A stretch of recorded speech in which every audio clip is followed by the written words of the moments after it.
Cafetera es un programa de radio que se financia gracias a las aportaciones de los oyentes. Si te gusta el periodismo que defiende y sientes que te acompaña, hazte mecenas y ayúdanos.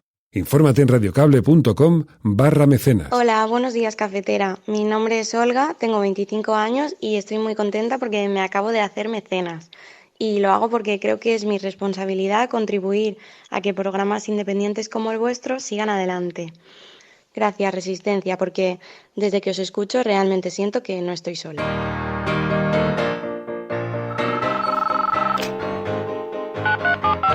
Son las 8:30 de la mañana. Las 7:30 en la Casa Museo de José Saramago, en Tías, Lanzarote.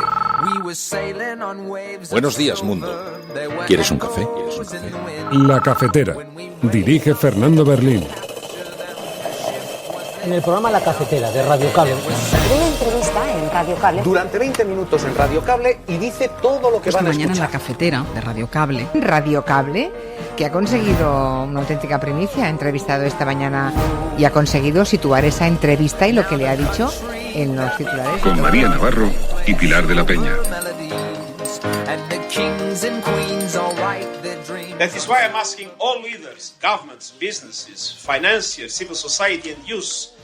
First, we need sustainable COVID-19 recovery plans that tackle climate change. And the corona pandemic has not lowered the threat of climate change. On the contrary. Let us also be determined in using this opportunity to make our economies more sustainable. Ayer nos decía Europa que España tiene que arreglar el problema de la precariedad, es decir, tiene que avanzar hacia la estabilidad en el empleo. Todo el mundo sabe en nuestro país que no podemos tener una temporalidad por encima del 26%.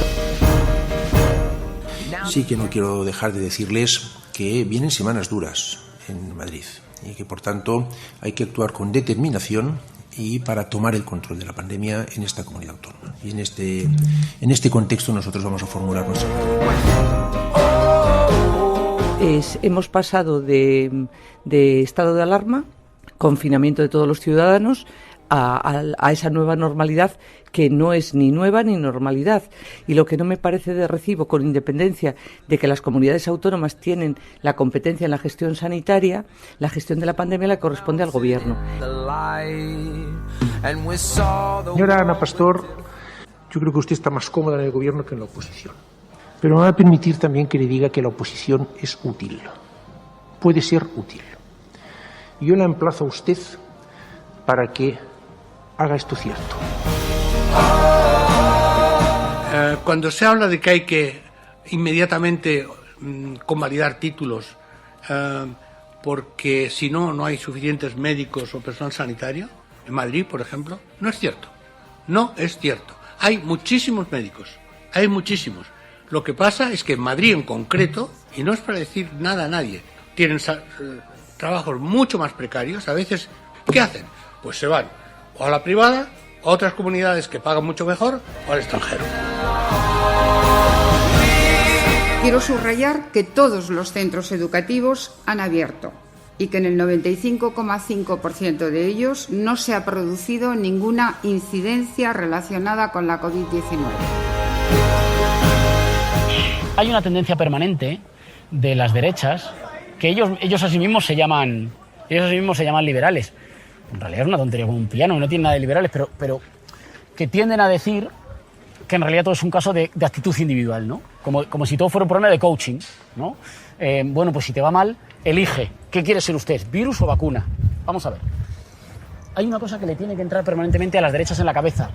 Las libertades que se compran con dinero no son libertades, son privilegios para unos pocos.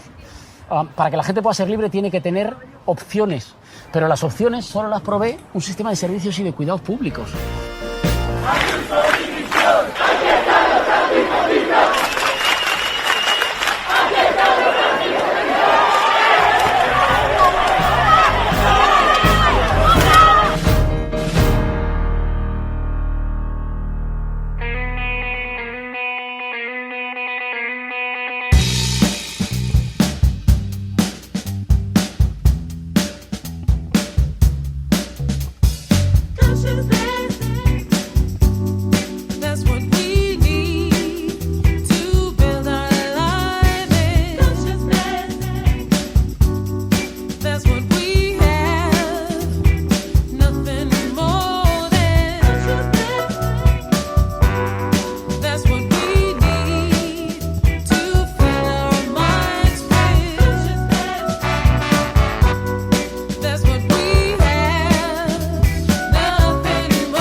buenos días, bienvenidos, bienvenidas una mañana más aquí a La Cafetera.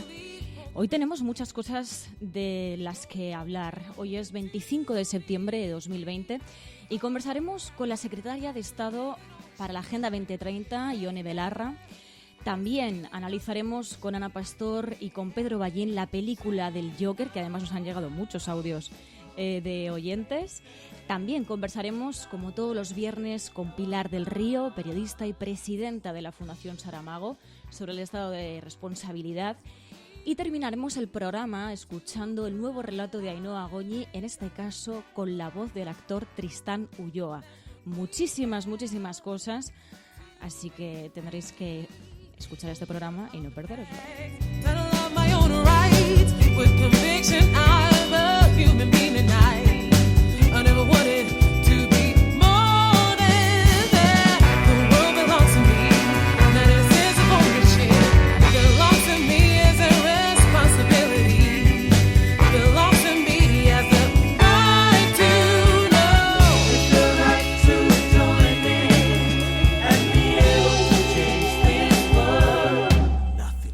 Y además el hashtag del programa de hoy es #LaCafetera Ione Belarra. #LaCafetera Ione Belarra. Con este hashtag vamos a ir comentando el programa de hoy, pero como sabéis hay muchas maneras de participar.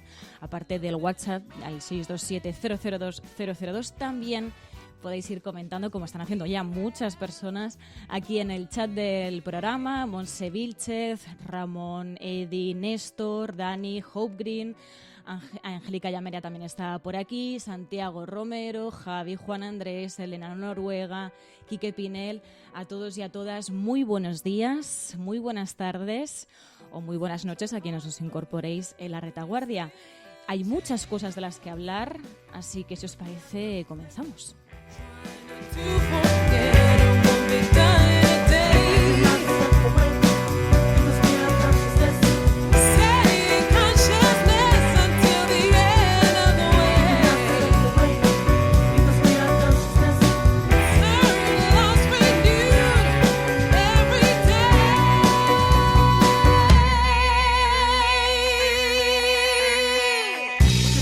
El gobernar a base de miedo es eficacísimo. Si usted amenaza a la gente con que los va a degollar, luego no los degüella, pero los explota, los engancha a un carro, les azota, tal, y dicen, bueno, por lo menos, y se dice eso que es tan grave, virgencita, que me quede como estoy. El miedo hace que no se reaccione, el miedo hace que no se siga adelante. El miedo, mire usted, es mucho más fuerte casi, desgraciadamente, que el altruismo, que el amor, que la bondad. El miedo asusta mucho. Y si empieza usted por dar el shock, si empieza usted por asustar a la gente muchísimo, luego les castiga un poco menos y dice, ay, pues menos mal, no nos han fusilado, qué bien. Es el miedo. Y el miedo nos lo están dando todos los días los periódicos y la televisión y todo.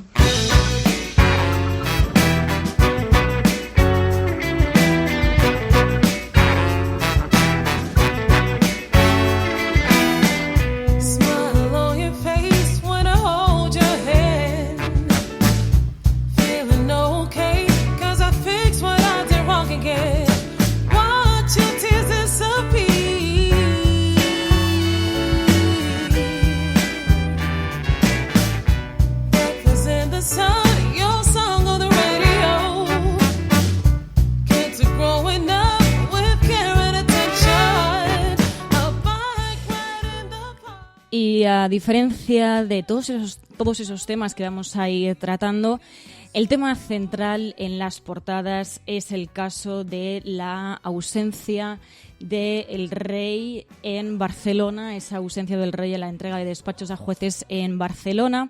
En concreto, en el diario ABC, bueno, pues directamente llevan eso mismo en portada y titulan "El veto al rey indigna al Poder Judicial". En sintonía con este titular, Pablo Montesinos, del Partido Popular, en La Sexta, se pronunciaba así.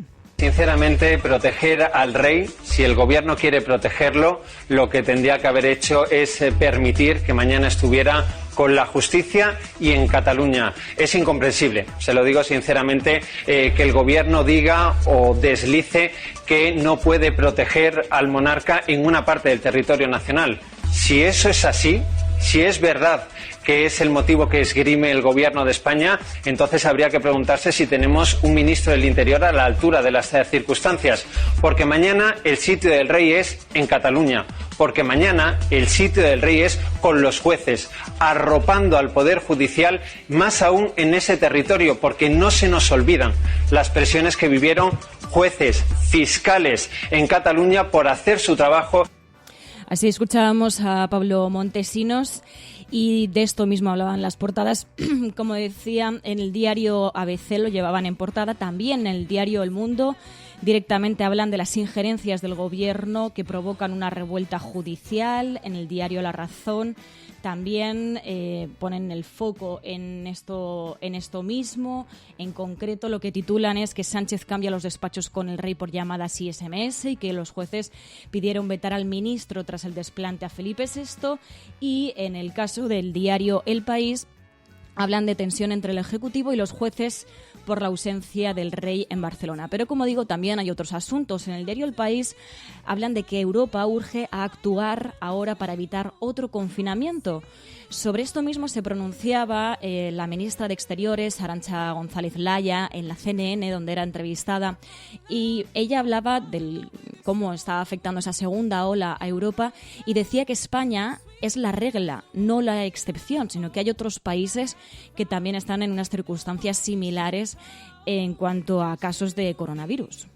Well, first to say that what's happening in Spain is the rule, is not the exception. What we are seeing in Spain is what we're seeing in France, in the United Kingdom, in the Czech Republic, in the Netherlands or in Israel. We may be a bit the canary in the mine, but what we are seeing is the second wave of cases. Now, this is in a different shape from the first wave.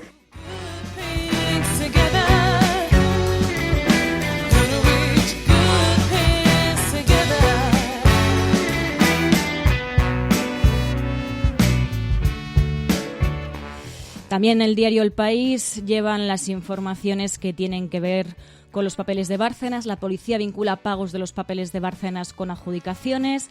Además, hablan de la postura de Trump de cara a las elecciones. La negativa de Trump a aceptar una derrota desata las alarmas, titula el diario El País. Y también hablan de cómo va a afectar la pandemia a América Latina. Dicen que la riqueza en América Latina retrocede 2 años por la COVID.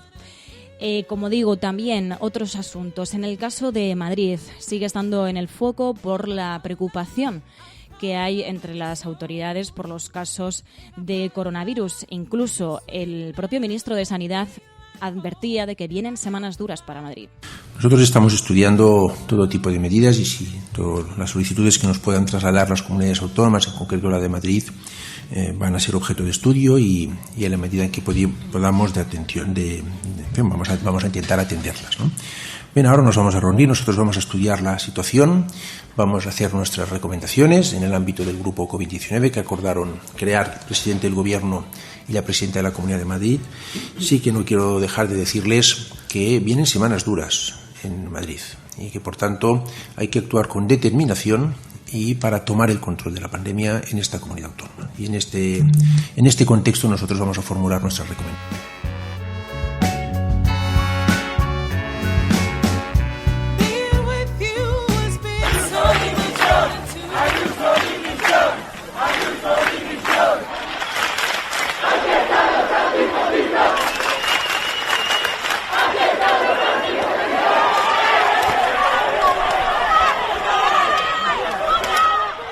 Hay una tendencia permanente de las derechas que ellos a sí mismos se llaman liberales.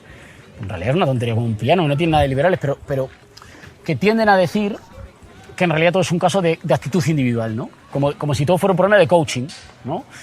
Bueno, pues si te va mal, elige. ¿Qué quiere ser usted? ¿Virus o vacuna? Vamos a ver. Hay una cosa que le tiene que entrar permanentemente a las derechas en la cabeza. Las libertades que se compran con dinero no son libertades, son privilegios para unos pocos. Para que la gente pueda ser libre tiene que tener opciones, pero las opciones solo las provee un sistema de servicios y de cuidados públicos.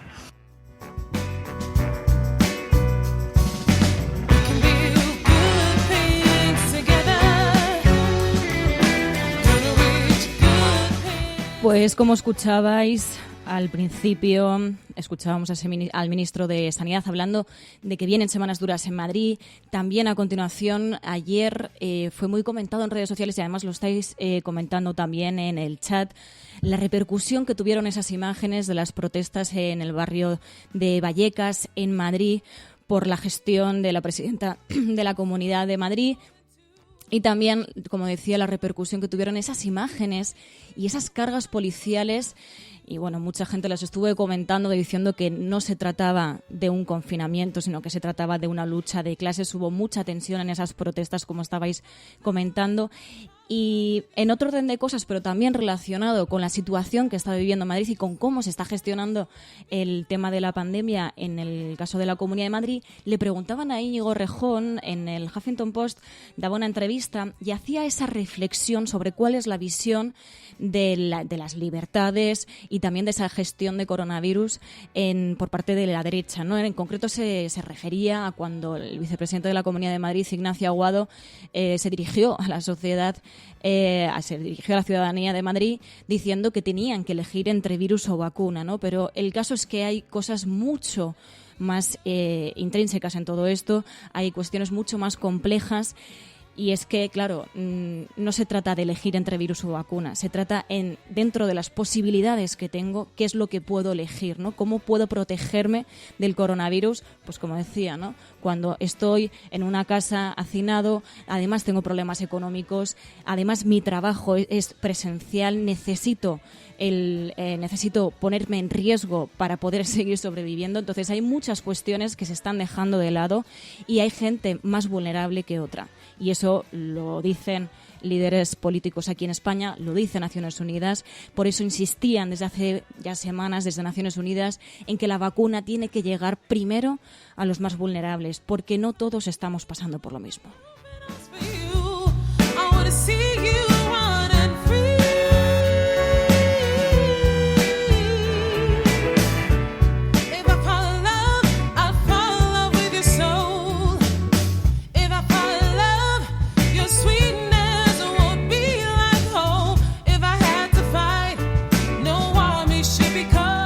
El caso de Madrid también está en la portada del diario La Razón, que habla de que las UCIs están saturadas como al inicio del estado de alarma. Llevan esa imagen de portada de las protestas en Vallecas y también hablaban, como decía, bueno, pues de esa ausencia del rey en Barcelona, ¿no?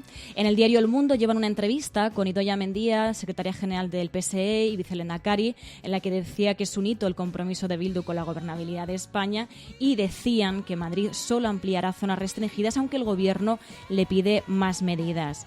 Sigue en el foco Madrid por el caso, como decía, de preocupación sobre los datos de contagios, y le preguntaban además a la ministra de Defensa, Margarita Robles, sobre si les habían solicitado más ayuda a su ministerio por parte de la Comunidad de Madrid, y ella decía esto. Como toda España sabe todas las capacidades que tienen las Fuerzas Armadas y esa voluntad de servicio que tienen, yo puedo decir que hasta la fecha, más allá de las declaraciones públicas, que son muy importantes, las declaraciones públicas, pero la petición formal que ha habido ha sido la relativa a los rastreadores militares. Los rastreadores militares se nos pidieron hasta el momento 150. Están trabajando ya la Unidad Militar de Emergencias aquí en Madrid, ya lo he dicho antes, en otras comunidades. Hoy se han incorporado también 60 miembros más del Ejército de Tierra para realizar esas operaciones de rastreo militar en la Comunidad de Madrid. Se nos ha dicho que hay que esperar hasta mañana a ver si, en función de las nuevas medidas que tome la Comunidad de Madrid, pues hacen falta más o menos medios. Perfectamente, yo lo dije y lo repito, las Fuerzas Armadas en 24 horas están dispuestas a lo que haga falta.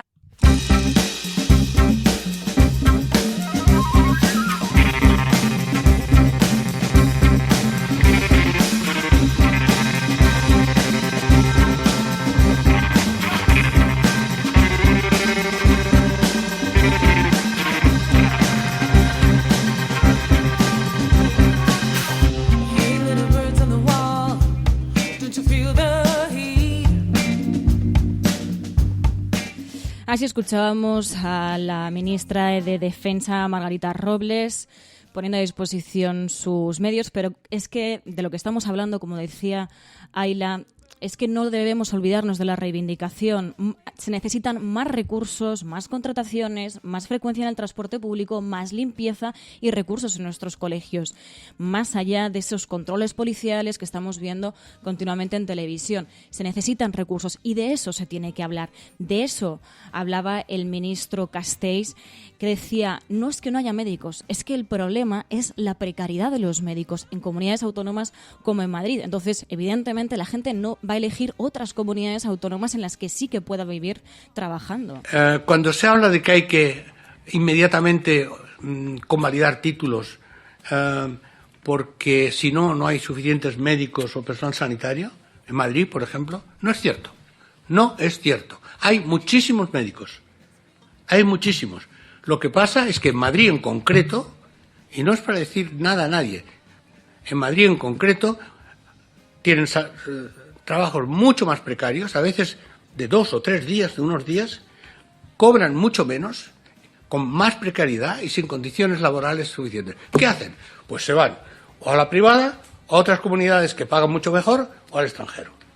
Por tanto, la cuestión no es más, es mejor. Es con qué calidad, con qué estabilidad, con qué seguridad. Y para los MIR, los mismos. La situación de los MIR no es porque sean MIR, es por cómo los contratan a los MIR en algunas comunidades autónomas. Y volvemos a lo de siempre. Pero es que no hay recursos. Bueno, pues habrá que priorizar los recursos que haya. Y eso sí, yo estoy convencido, y este gobierno también, que hay 2 prioridades. La sanidad y la educación. Y lo demás viene después. Lo demás viene después. Cuestión de prioridades.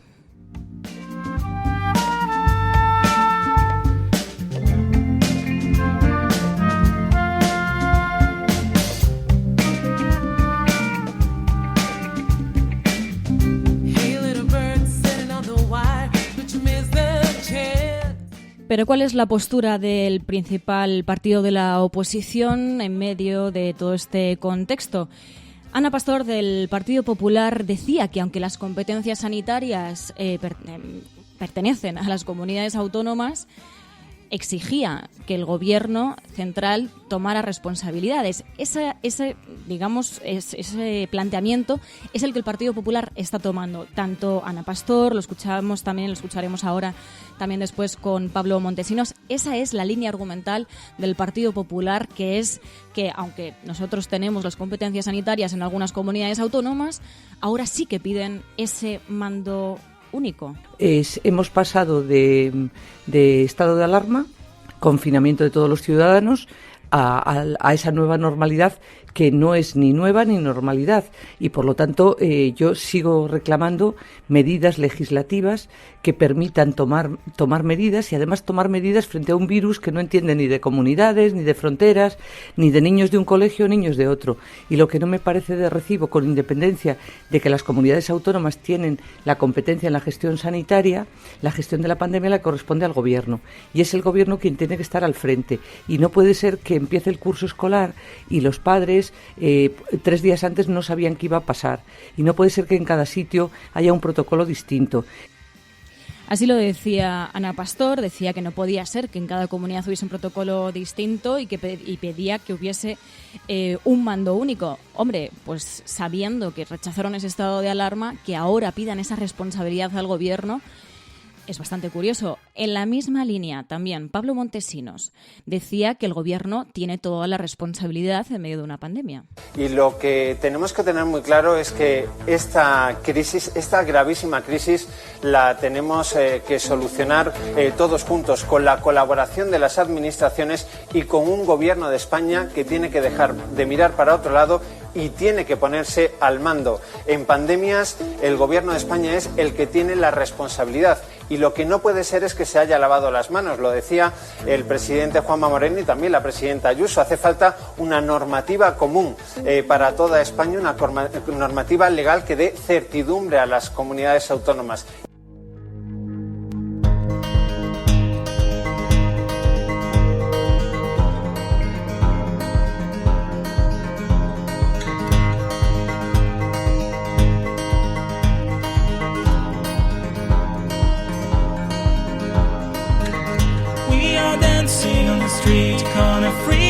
down to south, we watch a separate cross heading further to New York while we burning in the heat. On the state route through the drought, the highway's melting down, our tire seems to drown.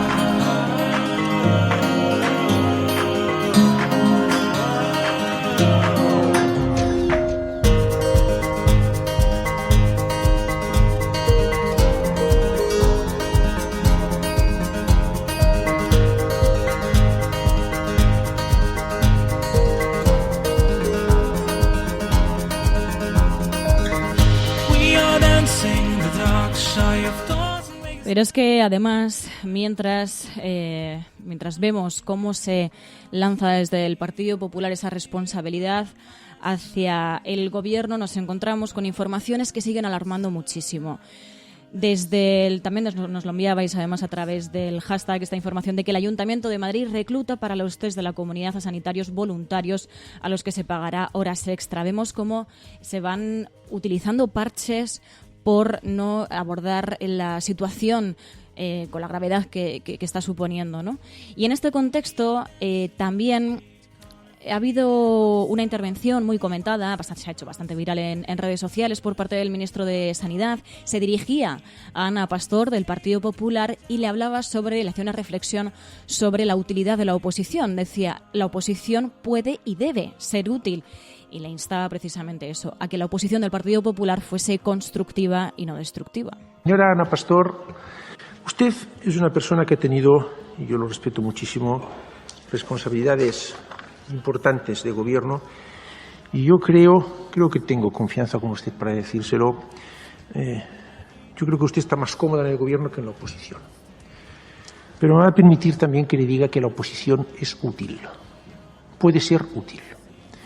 Yo la emplazo a usted para que haga esto cierto, para que demuestre en medio de una pandemia la utilidad de la oposición.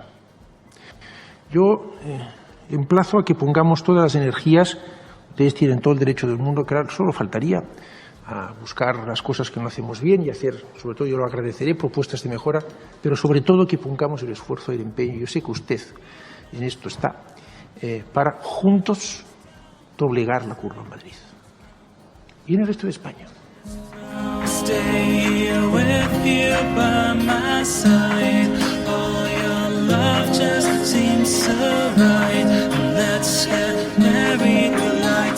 Insistía esto mismo Salvador Illa, que es algo que debería aplicarse también al resto de España. Lo decía Ayla en el chat, que no se trata solamente de hablar de Madrid. Es verdad que se habla de Madrid por la gravedad del asunto, pero no se está hablando solamente de Madrid. Al final, lo que está ocurriendo en Madrid también es trasladable a otras comunidades autónomas en cuanto a gestión, en cuanto a reivindicaciones, en cuanto a los recursos que se necesitan. O sea, que estamos hablando de Madrid también para hablar de otras comunidades, de otras ciudades, de cómo se puede gestionar esta pandemia. También escuchábamos a la ministra de Educación que aseguraba que los colegios son seguros. No ha sido fácil, como bien saben, nada lo es, desde luego, en tiempos de pandemia, pero gracias a todo el trabajo que hemos venido realizando conjuntamente, Gobierno central, comunidades autónomas, centros escolares, direcciones de centros, los más de 8.200.000 alumnos están en sus aulas siendo atendidos por más de 700.000 docentes en más de 30.000 centros. Quiero subrayar que todos los centros educativos han abierto y que en el 95,5% de ellos no se ha producido ninguna incidencia relacionada con la COVID-19.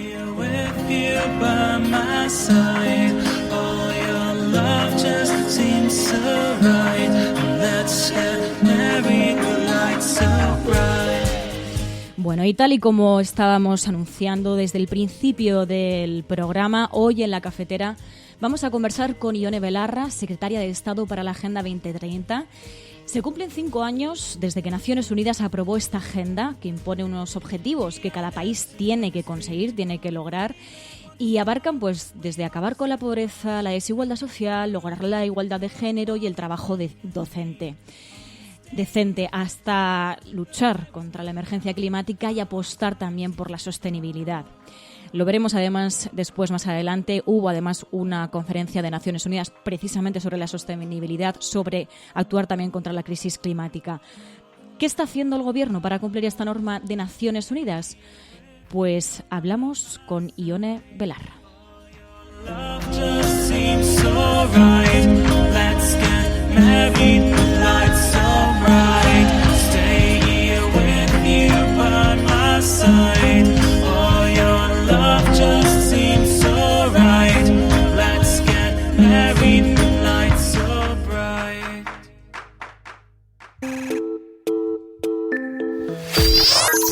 Estás escuchando La Cafetera. Pues en efecto, Agenda 2030, también hay muchos temas de actualidad sobre la mesa. Los presupuestos, la batalla contra la pandemia y esta Agenda 2030. Hoy se cumplen 5 años desde que Naciones Unidas la aprobó. Ione Belarra, secretaria de Estado para la Agenda 2030. Buenos días. Muy buenos días, encantada de estar con vosotros. Déjame que empiece por el asunto de los presupuestos, porque hoy leemos una entrevista tuya en Público en la que defiendes que el borrador de los presupuestos va a llevar hasta el final este acuerdo del gobierno de coalición, que eso puede poner muy difícil su aprobación a Ciudadanos. ¿Por qué? Pues creo porque básicamente quienes conformamos este gobierno, el gobierno de coalición, las dos fuerzas políticas que lo conformamos, tenemos una idea compartida de hacia dónde se tiene que dirigir ese país, con nuestros más y nuestros menos, con nuestras evidentes diferencias, pero compartimos hacia dónde nos tenemos que dirigir, pues por ejemplo, en materia de derechos de los trabajadores y las trabajadoras, de regulación de los precios del alquiler. Todo eso está firmado en un acuerdo de coalición y los presupuestos generales del Estado, tal y como acordaron tanto Pedro Sánchez como Pablo Iglesias, tienen que desarrollar ese acuerdo de coalición. Creo que en ese sentido lo más sensato y lo más eficaz tiene que ser buscar la mayoría de la investidura para revalidar esos presupuestos generales, porque hasta ahora, por lo menos, y teniendo en cuenta que Ciudadanos forma parte del bloque de gobernabilidad de las derechas y gobierna con la ultraderecha y con el Partido Popular en Madrid, en Murcia o en Andalucía, pues estos no van a ser, creo, los presupuestos que más le gusten a Ciudadanos. Os preguntan mucho por un hipotético acuerdo que incluya a Ciudadanos y si pensáis que eso puede suponer dificultades, pero sabéis también que hay una parte importante de este país que vería con preocupación una aproximación a otras formaciones políticas, a Bildu, por ejemplo. ¿Qué pensáis que tiene de positivo acercarse a este partido en una materia de tanto peso como la presupuestaria? Bueno, yo es que creo que no se trata de acercarse a uno u otro partido, se trata de afrontar este tema con sensatez y con eficacia. Y desde hace varios años ya, desde que llevamos a cabo la moción de censura que fracasó primero y que fructificó después contra el gobierno de Mariano Rajoy, ya se vio que hay una cierta mayoría que sí que comparte una visión, como decía antes, con sus más y con sus menos, pero una visión de hacia dónde se tiene que dirigir el país en materia de respeto a la plurinacionalidad, en materia de respeto a los derechos de los trabajadores y las trabajadoras, de acabar con la precariedad, de avanzar en políticas feministas, de avanzar en políticas verdes y luchar de manera efectiva contra el cambio climático, por ejemplo. Todo eso son ideas más o menos compartidas. Y creo que para llevar a cabo esas ideas es mucho más eficaz, mucho más sensato intentar recomponer una mayoría que ya se ha demostrado útil y que funciona antes que buscar otros socios, ¿no? Yo a eso me remito. Creo fundamentalmente que se trata de un ejercicio de pragmatismo absoluto. Aunque conlleve tensiones. Bueno, pero es que buscar la experiencia que tenemos nosotros conformando un gobierno de coalición y con esta nueva etapa que se abre en España, en la que ya no hay bipartidismo, en la que ya no hay dos partidos alfa que se reparten a medias el poder, nos encontramos en un ambiente un ambiente político muy fragmentado en el que siempre hay que llegar a acuerdos. Nosotros estamos construyendo eso en el gobierno de coalición y la verdad es que lo estamos normalizando muy rápido. Tenemos que hablar con todo el mundo, tenemos que negociar y evidentemente va a haber discrepancias, pero lo fundamental, creo yo, en este momento en el que hay tanta gente en España que lo está pasando tan mal, es que podamos llegar a acuerdos con una mayoría que funciona y poner cuanto antes en marcha las políticas que mejoran la vida de la gente, ¿no? Pues estaba pensando en todo lo que hemos hecho en estos meses, el ingreso mínimo vital, el escudo social, todas las medidas de protección social, pues con unos nuevos presupuestos eso lo vamos a poder llevar mucho más allá, claro. ¿Usted cree que los presupuestos saldrán adelante con Ciudadanos o sin Ciudadanos? ¿Pueden salir sin Ciudadanos? O sea, yo Creo que la mayoría más eficaz y que mejor puede funcionar es la que ya dio lugar a la investidura. Creo que esa es la que va a sacar adelante los presupuestos. Quizá me equivoque, pero yo confío en que sea esa mayoría y que es la que funcionará. Bueno, en todo caso, lo que nos convoca es un asunto bien diferente que suele estar colocado en segunda página, pero nos llama la atención porque hoy se cumplen 5 años desde que Naciones Unidas aprobó la Agenda 2030. Es una agenda que obliga a los países a tomar medidas para hacer frente a grandes objetivos de nuestro tiempo. Algunos de ellos son realmente muy grandilocuentes. Por ejemplo, terminar con la pobreza. Fue suscrita en la etapa de gobierno de Rajoy. ¿De qué manera se están implementando estos objetivos? ¿De qué manera podemos alcanzarlos? ¿Qué es lo que está haciendo el gobierno actual para alcanzarlos? Bueno, yo lo primero que quería compartiros es una cosa que repite hasta la saciedad el vicepresidente Pablo Iglesias, que creo que es muy importante nombrar las cosas para que la gente las entienda mejor. Y la Agenda 2030, como se llama en España, es una mala traducción del inglés. En realidad es la Agenda 2030. Y él explica muy bien que es muy importante decir Agenda 2030 porque señala un deadline, señala un horizonte cierto en el cual tenemos que cumplir con todos los objetivos que nos hemos marcado. Y yo creo que eso es importante porque cuando dices 2030 no se entiende bien que en realidad estamos hablando de que queda una década para afrontar los grandes retos de nuestro tiempo, como decías, la desigualdad social, la desigualdad entre hombres y mujeres, la lucha contra el cambio climático.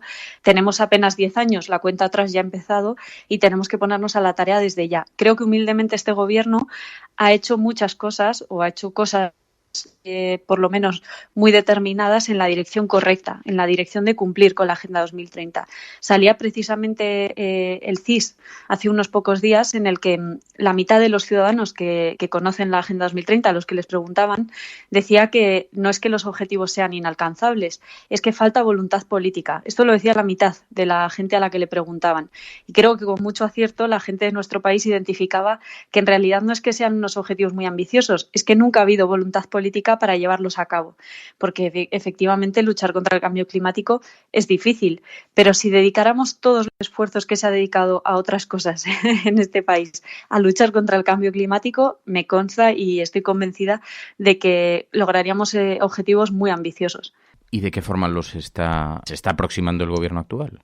Pues mira, por ejemplo, también intento explicarle siempre a la gente que en realidad la Agenda 2030 afecta de manera directa a su vida cotidiana. O sea que si se cumpliera, tendríamos un país que yo creo que mucha gente es el país que le querría dejar a sus hijos y a sus hijas.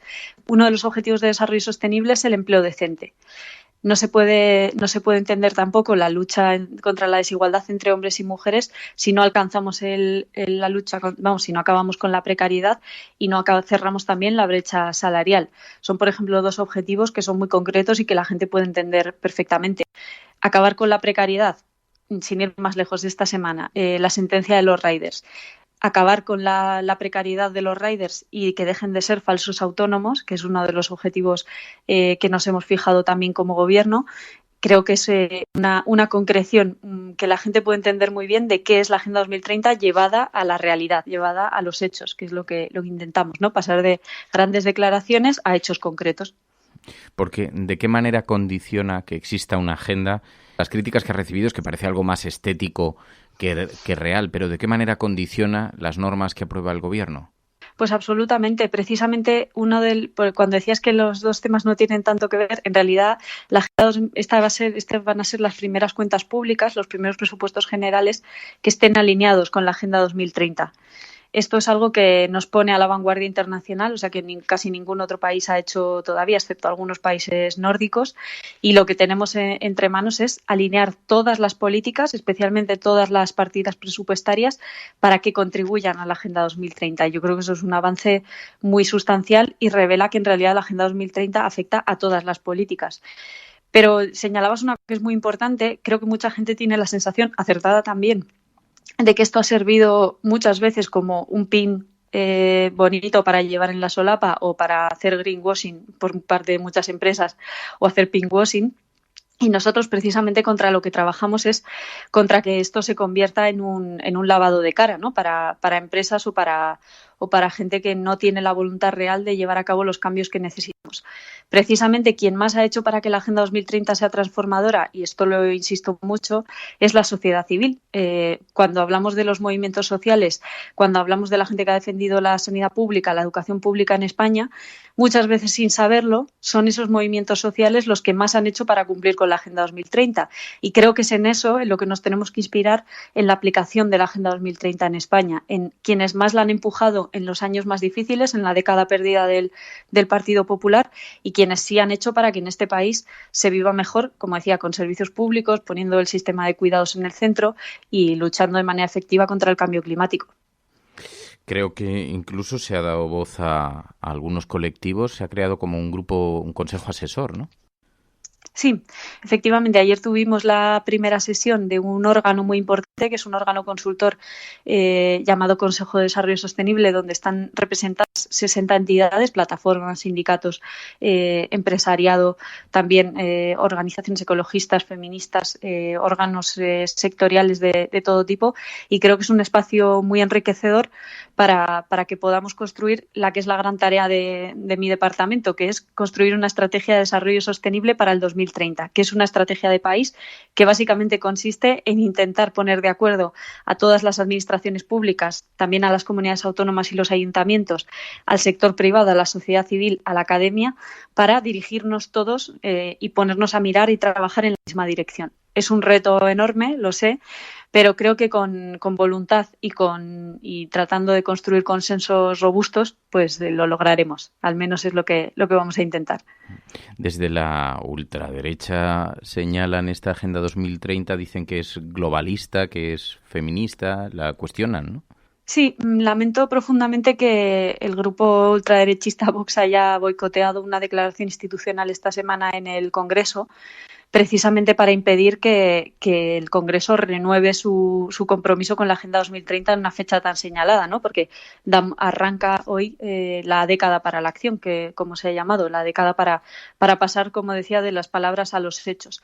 Me parece lamentable porque en realidad, bueno, creo que no sé si es lamentable o por lo menos se quita la careta, ¿no? de un partido que está en contra de cosas como las que decía. Está en contra si estás en contra de la Agenda 2030, estás en contra del trabajo decente, estás en contra de reducir la desigualdad.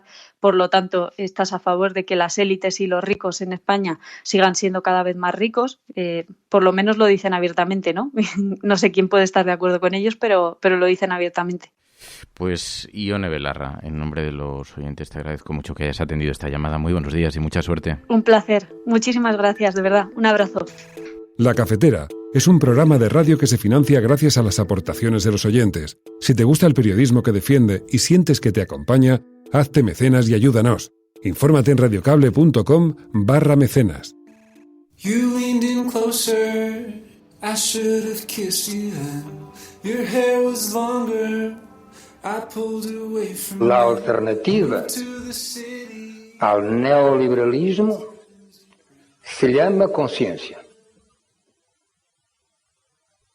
Podéis decir, pero conciencia no es un sistema económico. No, no es un sistema económico. Conciencia no es la organización del mercado. Yo digo, tampoco lo es. No, conciencia no es eso. Y no es un régimen político nuevo, no es eso. No lo es. Pero es algo más que todo eso. Es la conciencia que hay que tener contra todo y contra todos los que precisamente entiendan que lo que no hay que tener es conciencia. Eso es lo que tenemos que formarnos todos los días. Move to the city, over the Tappan Zee Bridge. You like the colors, I can't see anything.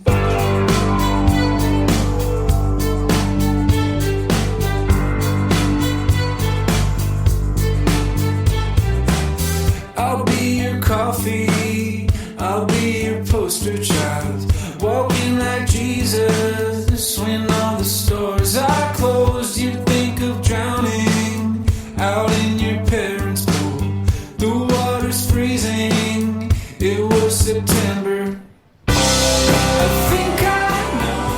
Y precisamente con todos esos objetivos de la Agenda 2030, de la Agenda 2030, esos objetivos para hacer de este mundo algo más digno, de uno de esos objetivos hablaban en Naciones Unidas, en una mesa redonda sobre los retos que se plantean para combatir el cambio climático. Escuchábamos a Antonio Guterres, que pedía a líderes mundiales actuar contra la pandemia, pero también, ojo, en sintonía con la sostenibilidad del planeta. That is why I'm asking all leaders, governments, businesses, financiers, civil society and youth. First, we need sustainable COVID-19 recovery plans that tackle climate change. Second, we need to protect our economies and societies by acting in line with what science tells us. And third, we must prioritize the most vulnerable people and communities.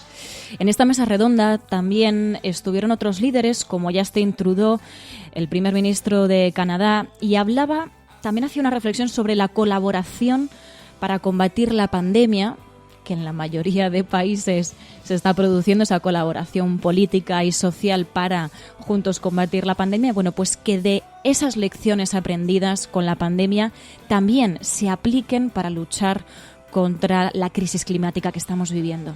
This pandemic reminds us of what we can achieve through collaboration. We came together, countries, communities, and neighbors, to work for our collective safety and well-being. That's a lesson we need to apply to the climate crisis. Las lecciones que tenemos que aprender de esta crisis climática para enfrentar retos que ya venían de antes de la pandemia y que siguen ahí. Ursula von der Leyen, presidenta de la Comisión Europea, también insistía en estos asuntos, pedía aprovechar la oportunidad para, decía, que la recuperación económica además también sea sostenible. And the corona pandemic has not lowered the threat of climate change. On the contrary, let us also be determined in using this opportunity to make our economies more sustainable. Y en el caso de España, Yolanda Díaz, ministra de Trabajo en Telecinco, hablaba de ese tirón de orejas de Europa hacia España con el tema de la precariedad. Insisten en que tenemos que acabar con esa lacra. Ayer nos decía Europa que España tiene que arreglar el problema de la precariedad, es decir, tiene que avanzar hacia la estabilidad en el empleo. Sí. Yo hablo todos los días con empresarios. No hay un proyecto empresarial que se pueda mantener con jornadas o de 2 horas o con contratos precarios. No es posible. A mí me parece que este es un aprendizaje también. La legislación actual no sirve para esto.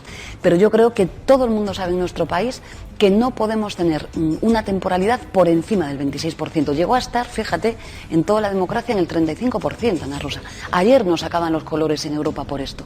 El comisario Smith está instándonos todos los días a esta corrección.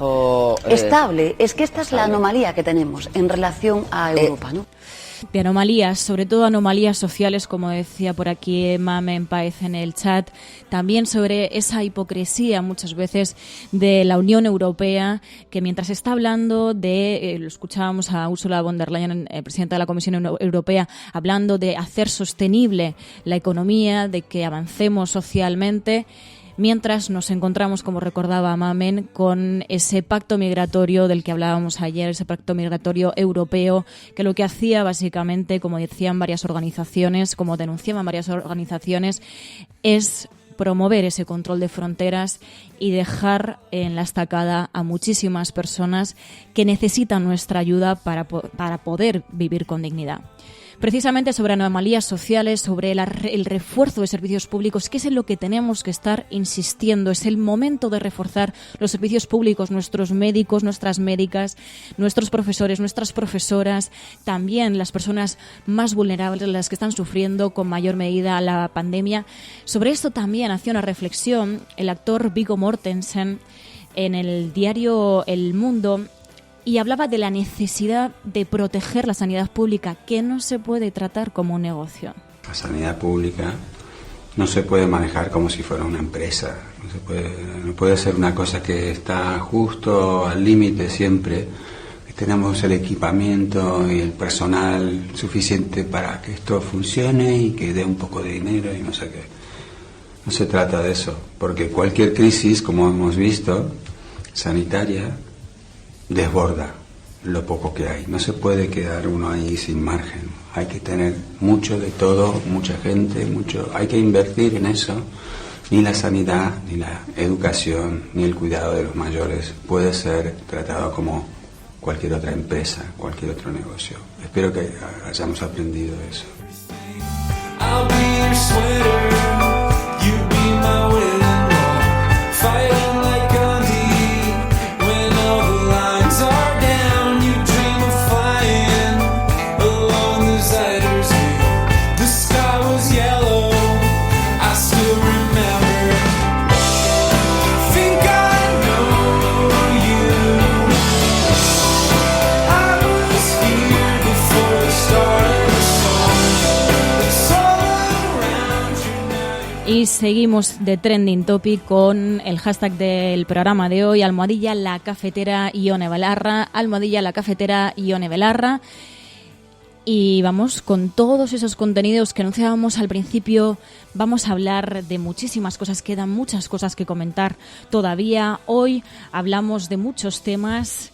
Hemos hablado con Ione Belarra sobre esos objetivos de la Agenda 2030 y ahora vamos a también analizar con Ana Pastor y con Pedro Ballín la película del Joker, que además ha generado mucho debate entre los oyentes, como hemos visto. También hablaremos con Pilar del Río, periodista y presidenta de la Fundación Saramago, como cada viernes, sobre el estado de responsabilidad. Y escucharemos al final del programa el nuevo relato de Ainhoa Goñi con la voz del actor Tristán Ulloa. Así que seguid atentos.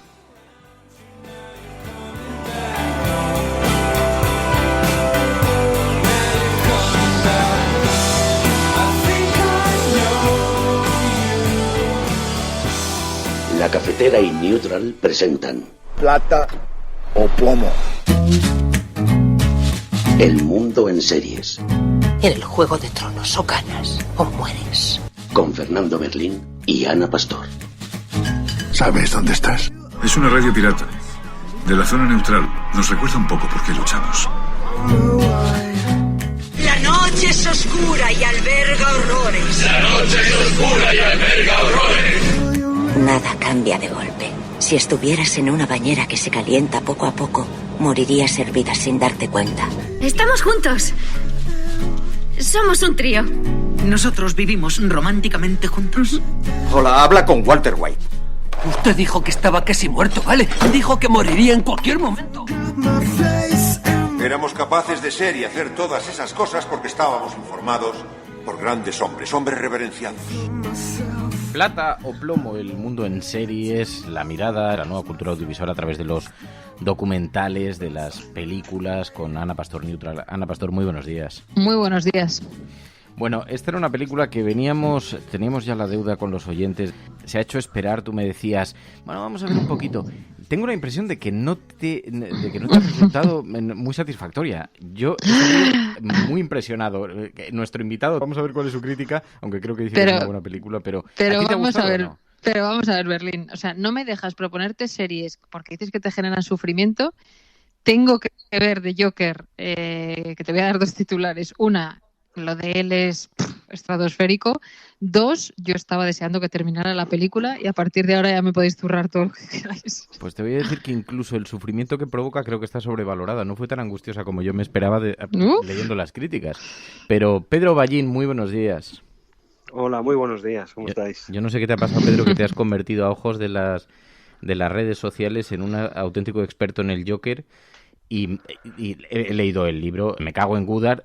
Haces una crítica al cine americano, un análisis sobre el cine americano por el que te vamos a preguntar. Pero a ti la película, en síntesis, ¿te pareció buena o no? La experiencia de verla fue... Yo salí convencido de haber visto una buena, incluso muy buena película. Luego las películas van posando y las vas repensando. Cada vez me parecía menos buena. Desde el principio me parecía una peli... extraordinariamente trampista, ¿no? Pero sí que me había gustado como película. Luego pensándola con más detalle y encima con el añadido de que apareció el señor director Todd Phillips dando explicaciones sobre lo que hacía o no hacía en la película, se me fue cayendo un poco. tengo que reconocerlo. De hecho, me parecía tan importante, porque ya venía muy cargada la película durante los meses previos, que estuve a punto de retrasar, porque yo sí hablaba del personaje del Joker en una de las partes del libro, y estuve a punto de pedir que me dejaran reescribir una parte después de ver la peli, pero dije, mira, no, porque en el fondo el juicio sumarísimo estaba hecho antes de verla. Buenos días, Resistencia. Este es un audio para dar mi opinión sobre la película del Joker.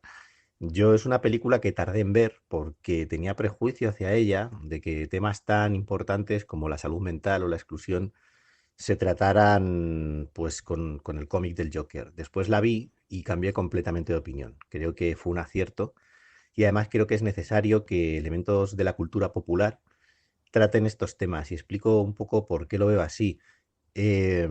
Estamos muy acostumbrados en el cine de Hollywood, no el de Hollywood, el cine que se hace en todo el mundo, heredero de Hollywood también, a que cuando hay un héroe o hay un antihéroe, todo sea pues o por una profecía, o porque es el elegido, o porque es heredero de los genes de sus padres que fueron no sé quién.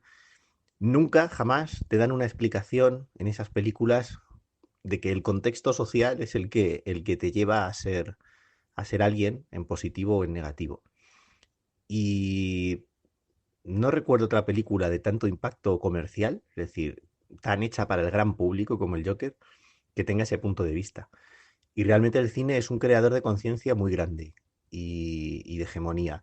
Y creo que una película como el Joker, si fuera más habitual ver en el cine un planteamiento en el que es el contexto social el que termina construyendo el personaje, sería más fácil para mucha gente empezar a asumir algunos discursos más críticos ya en otros ámbitos más serios. Así que por mí, un 10 para el Joker. Me parece que ha hecho una labor de educación muy positiva. Tú dices que el cine norteamericano es más progresista de lo que habitualmente establecemos y que incluso el cine europeo es más elitista, más conservador. Sí, el cine europeo de autor, pero esto lo explica muy bien Guillermo Zapata, hay una realidad estructural que lo explica, no tiene solo que ver con el carácter de los pueblos europeos y los norteamericanos, ¿no? El cine norteamericano es profundamente industrial y como un cine industrial está muy sujeto a los humores sociales porque solo puede estar sujeto a los humores sociales si quiere tener éxito comercial.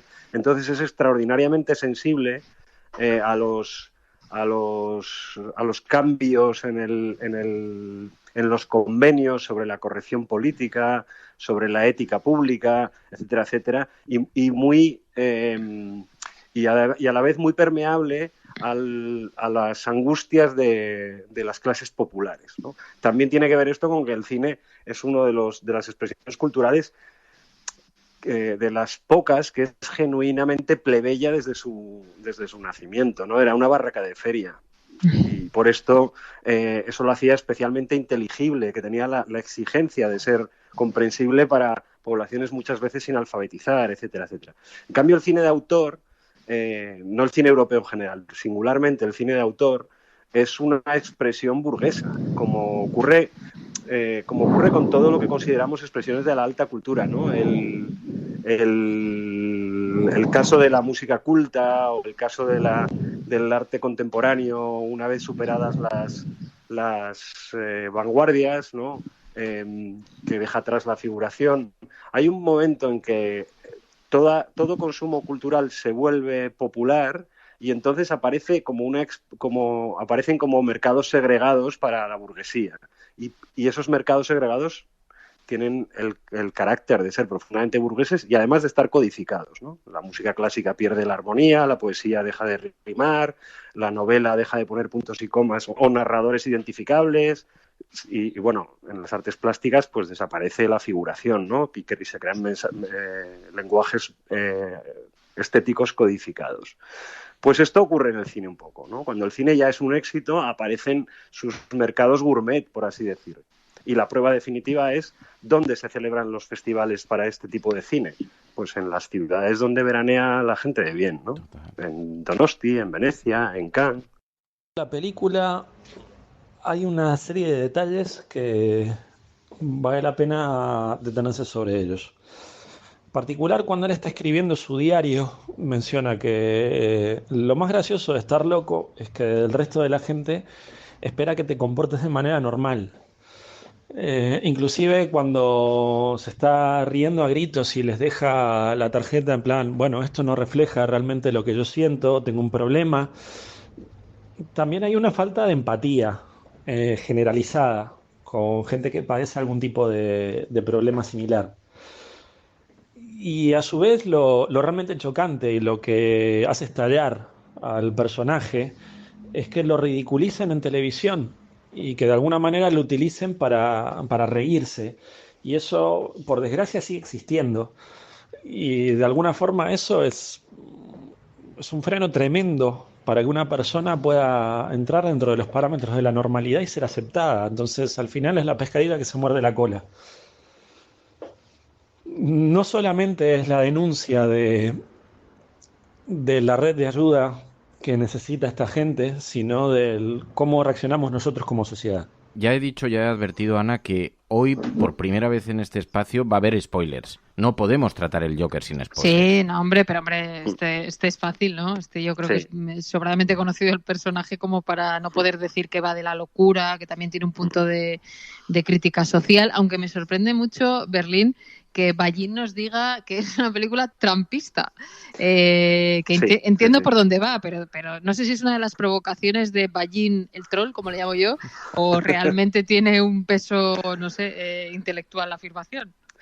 Porque, es porque es una ira antipolítica. Los personajes que expresan, es una constante en el cine, lo podemos ver muy a menudo, ¿eh? Los personajes que expresan una incapacidad para socializar correctamente en una sociedad liberal, en una democracia liberal, pueden ser un vehículo de denuncia, de injusticia o de giro político autoritario, etcétera, etcétera, o pueden ser una expresión del viejo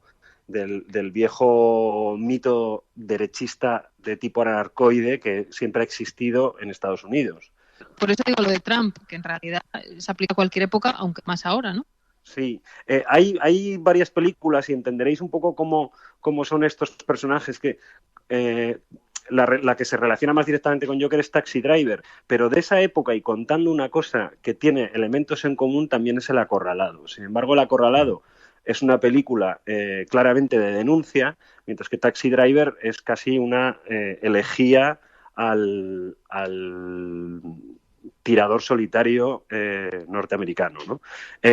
Casi ya de este siglo, a mí me gusta mucho comparar el Joker con V de Vendetta para explicar por qué el Joker es un instrumento de antipolítica y, por tanto, de ultraderecha.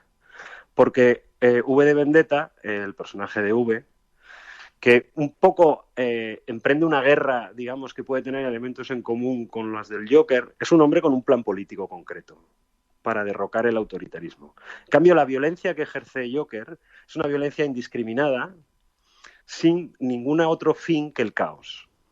Y eso, por más que al marxismo más revolucionario le parezca muy divertido y lo aplauda, en el fondo es establecer la vuelta a la selva, ¿no?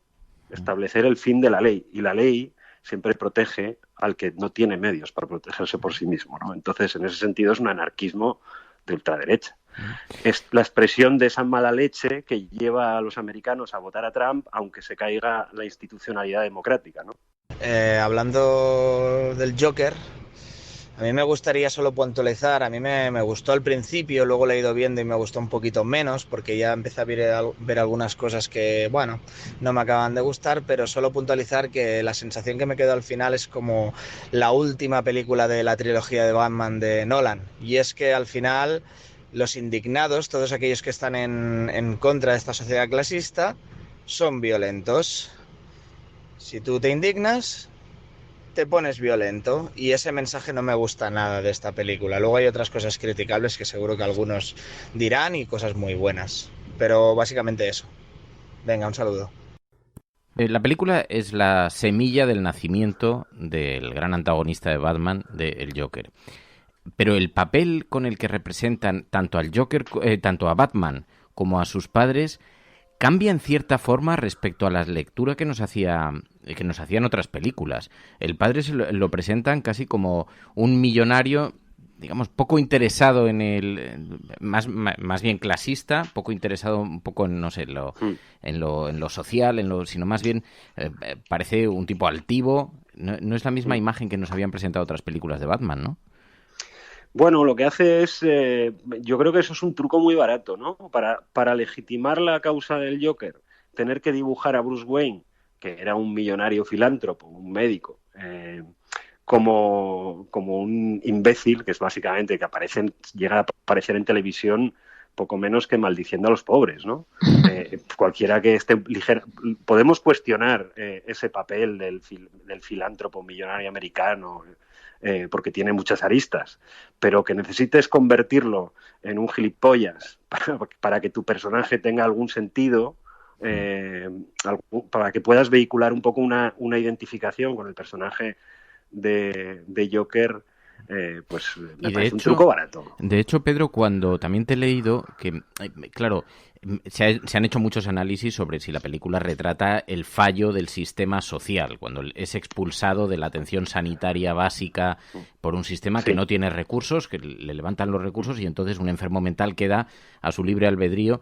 Y tú decías, no, aquí hay una trampa, porque lo cierto es que él empieza a asesinar antes de que eso suceda. Sí, y además el trato que tiene con quien lo tutela, porque bueno, él no estaba ingresado en una clínica por tener una enfermedad mental y ser peligroso, y entonces cierra la clínica porque no hay dinero y sale a la calle, ¿no? Él acudía cada cierto tiempo a ver una psiquiatra de los servicios sociales, y básicamente por lo que vemos en la escena en la que nos lo cuenta, él acudía allí para que le diera drogas, no le interesaba ninguna otra cosa, digamos, ¿no? Eso por una parte. Por otra, es cierto que en el trato con ella ya vemos una cosa que va a ser constante en la película, que es su otro pecado, ¿no? Que es que expresa con un retrato robot de uno de los movimientos, yo creo que más reaccionarios que hay ahora mismo en Occidente, que es el del incel, ¿no? El del soltero indeliberado, ¿no? El que cree que tiene derecho a cosas que no logra conquistar por sí mismo. O sea, es un tío que vive solo, que no frecuenta a ninguna chica, que vive con su madre y que se imagina una relación de pareja con una vecina, ¿no?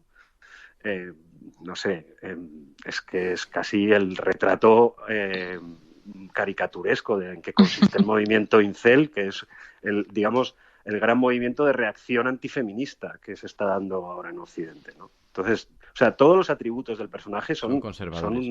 Sí, cuando no reaccionarios, sí. Buenos días, cafetera. A ver, a exprimir los 40 segundos. La peli del Joker me confundió mucho. Se supone que tiene un comentario de clase, pero los que le agreden al principio de la película y hacen que pierda el trabajo son unos chavales de la calle, y sus compañeros de trabajo, los compañeros de clase, le marginan. Luego sí, le da la neura en el metro cuando unos tipos con pintas de trabajar en Wall Street se meten con él, los mata con el revólver que le dieron y por el que le despidieron también, pero ¿habría matado también a los chavales si hubiese tenido el revólver al principio de la peli? El mismo Joker se autodenomina apolítico cuando De Niro le entrevista. Se desvincula de las manifestaciones, solo parece gustarle por un subidón de ego. Habla en vaguedades grandisonantes más parecidas al discurso de Trump. El Joker se queja también de que no se escucha y comprende a las personas con problemas mentales, pero él ni escucha ni comprende a su madre, que también tiene problemas mentales, y la mata por mentirle. Y no entremos en su relación con su psiquiatra, otro batiburrillo de contradicciones. Bueno, un abrazo. Sí. Ana, a mí en todo caso no me ha producido mucho desasosiego. Ahora le vamos a preguntar a Pedro también por la estructura y por la coreografía de la película, porque yo salí pensando, ahora voy reflexionando y escuchándote con más atención, Pedro, y entonces la empiezo a mirar también con otra óptica. Pero me pareció una extraordinaria película en materia de factura, con esa estructura, el ritmo, la música, la manera en la que te va trasladando en los momentos más angustiosos. Y luego algún guiño que a ti no te gustó mucho, pero el baile de la escalera, por ejemplo, a mí me pareció maravilloso. Pero bueno, ahora te preguntamos por eso, Ana. No, a mí el baile de la escalera me parece una de las mejores escenas de la película. Para mí el problema no es no es la película que esté mal rodada o la factura, etcétera. Ya he dicho que él me parece, vamos, increíble. Creo que en eso hay unanimidad, incluso la gente que realmente detesta la película.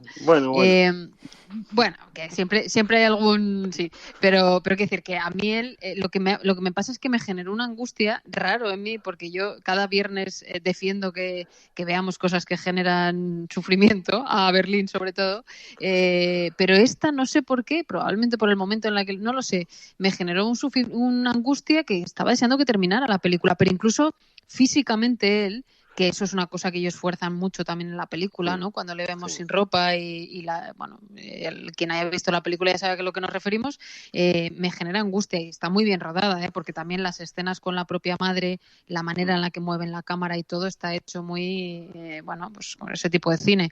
Pero es más eso, que yo deseaba que terminara.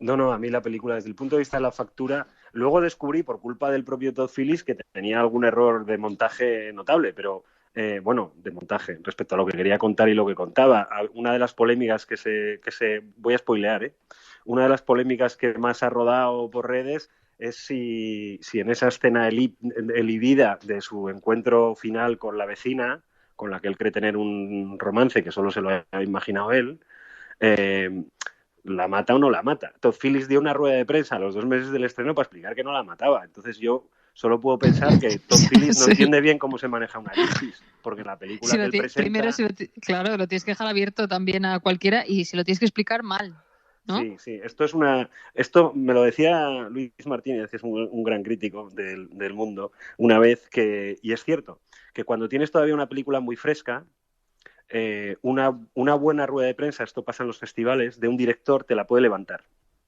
Una película que a lo mejor no te ha convencido, tal. Pero claro, 2 meses de película estrenada, cuando se han vertido ríos de tinta en redes y en medios sobre la película y su significado, pues das una rueda de prensa y, haces un poco el ridículo, quiero decir que... Pero bueno, técnicamente la factura de la película efectivamente es muy impresionante. Yo creo que parte de lo grato que es la experiencia de verla, o para mí como salir como convencido de que has visto una película muy buena, tiene que ver con todo esto. Todo eso está muy bien. Yo luego lo decía lo de Joaquín Phoenix, porque a mí el exceso de cucamonas, incluso haciendo el Joker, me parece siempre un poco... ¿Cucamonas? Me parece un poco nervioso. Me pone un poco nervioso esto. Pero Ballín, es que no te gusta nada, hombre. Criticarla... Esa escena en la que vuelve después del primer homicidio, que se basa en un homicidio real, pero que torticeramente, que el que ocurrió en el metro... con dos yuppies en la película, los convierte en yuppies la película, porque el caso real no eran yuppies, pero bueno, esa escena en el baño, delante del espejo, en la que se pone a hacer tai chi, eso llevan a gala que es una improvisación de Joaquín Phoenix. Vamos, yo soy el director, se me pone a hacer tai chi en mitad de una escena y le digo, mira, párate un poco. Se te está yendo el personaje. Pero sí, es verdad que la factura, el montaje, todo este tiene esa cosa de querer relacionarse con el cine de los 70 y primeros 80 en Estados norteamericano, un poco porque todo el rato es como muy deudora de Scorsese y de su Taxi Driver, y esa es una referencia que la manejan también en la estética, ¿no?, de la película, y fíjate que funciona muy bien. Yo me sentí muy conectado con las escenas cucamonas porque yo, igual es mi perfil psico-killer, pero pensaba, yo creo que es que me sentiría así de pleno, empezando a matar. Entonces... Madre mía, Fernando. Sí, o sea, viéndome en el espejo, en ese cuarto de baño oscuro y tedioso, y digo, pues no sé, igual yo reaccionaría. Pero oye, y tú has hablado también, porque algunos oyentes cuando planteábamos que íbamos a conversar sobre el Joker, nos decían, bueno, los superhéroes, ese gran fascista, el superhéroe norteamericano que se salta la ley, que cree que está por encima de la ley. También has hecho alguna reflexión tú sobre esto, ¿no?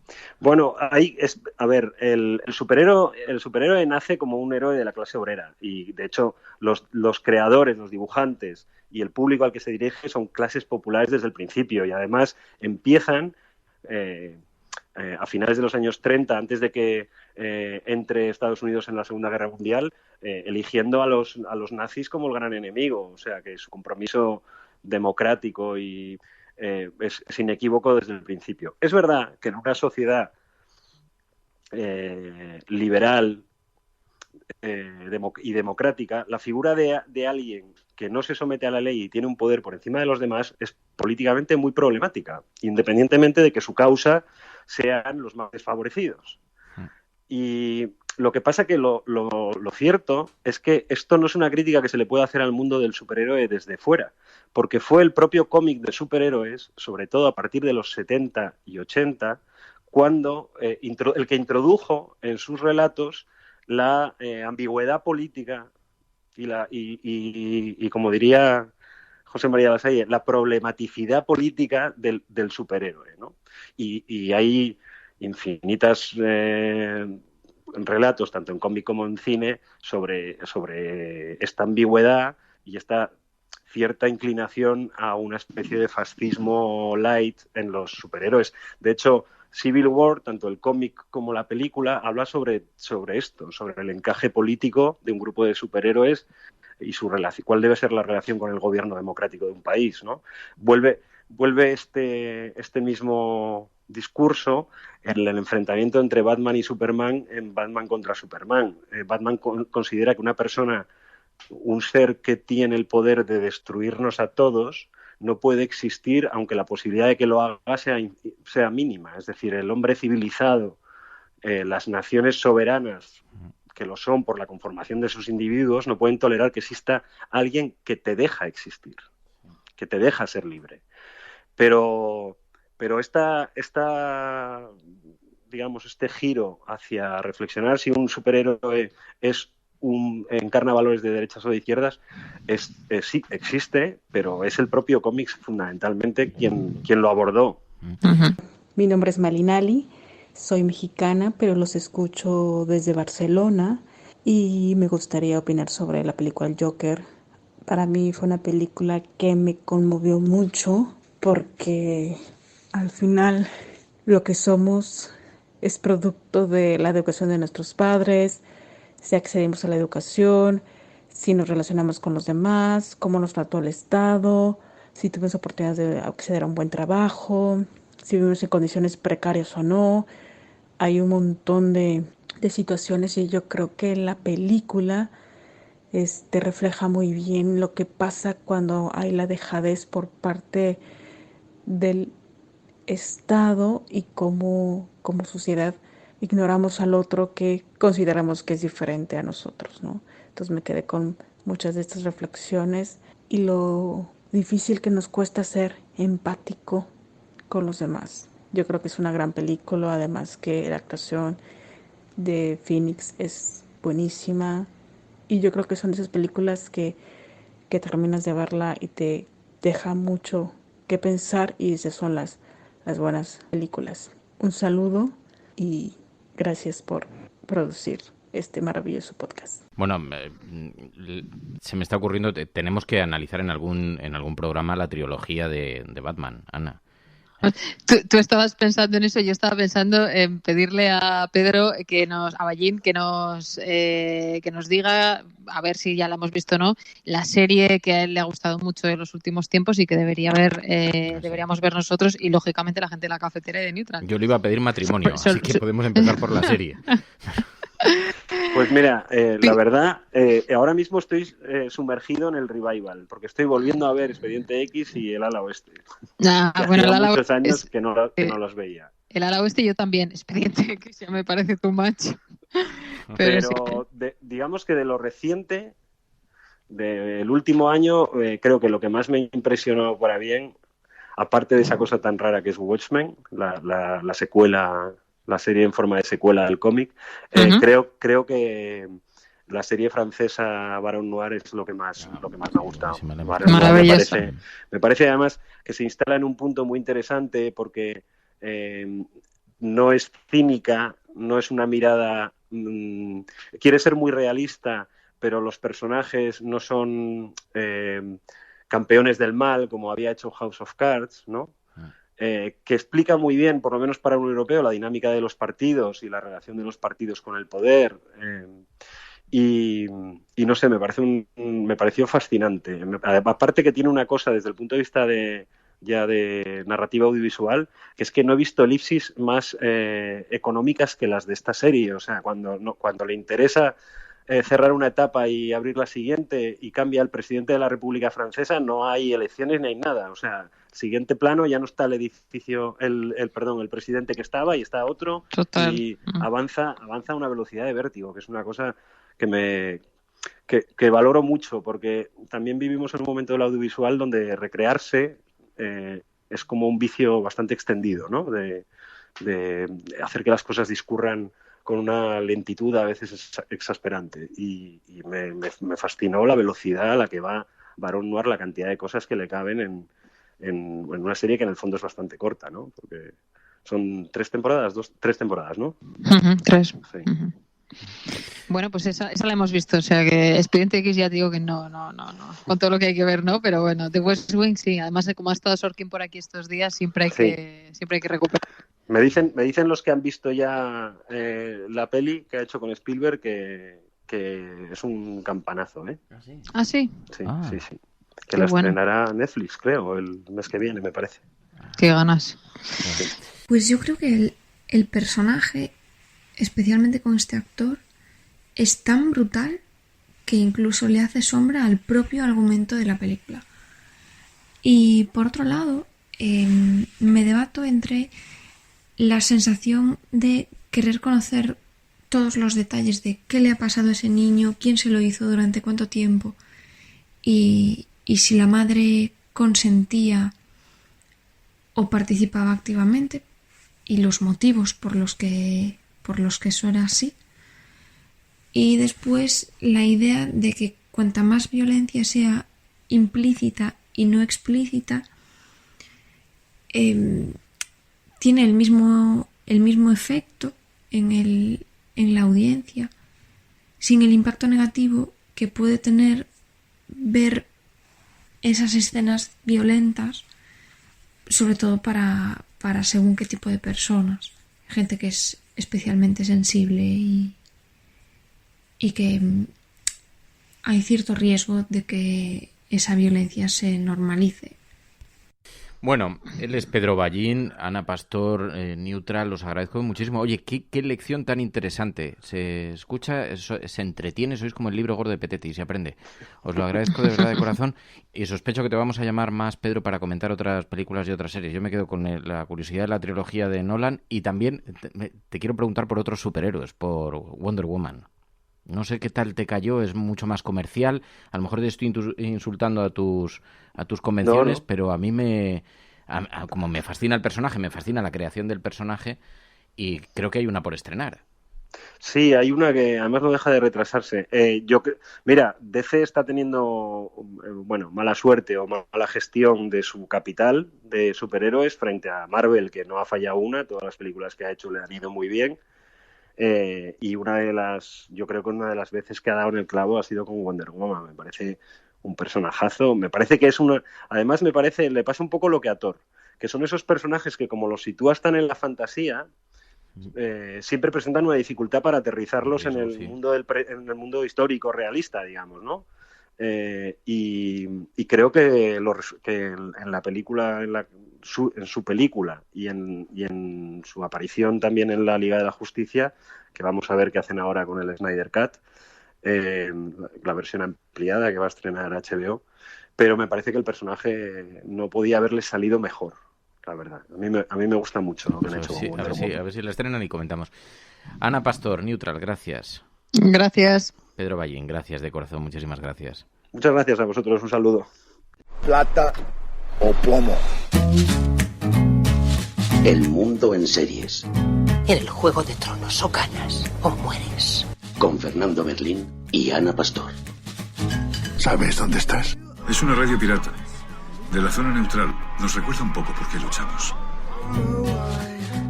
La noche es oscura y alberga horrores. La noche es oscura y alberga horrores.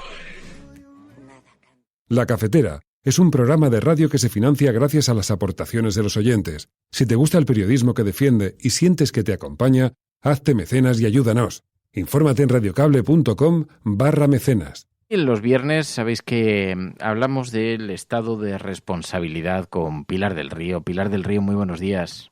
Hola, buenos días. Te iba a decir, si es que no dejan de llegar malas noticias, desasosiego, pero también si vemos el panorama político, Pilar, me he acordado mucho de estos días porque he visto una noticia de la que te quiero preguntar a continuación, pero que nos sirve de percha de enganche también, el estreno de esta película El año de la muerte de Ricardo Reis. Es sobre una obra de José Saramago, pero es que es más actual que nunca, porque donde se nos advierte del ascenso de los populismos, del ascenso de del crecimiento de un tipo de política que está bastante recogido en la película, ¿no es así? ¿Tú ya lo has visto?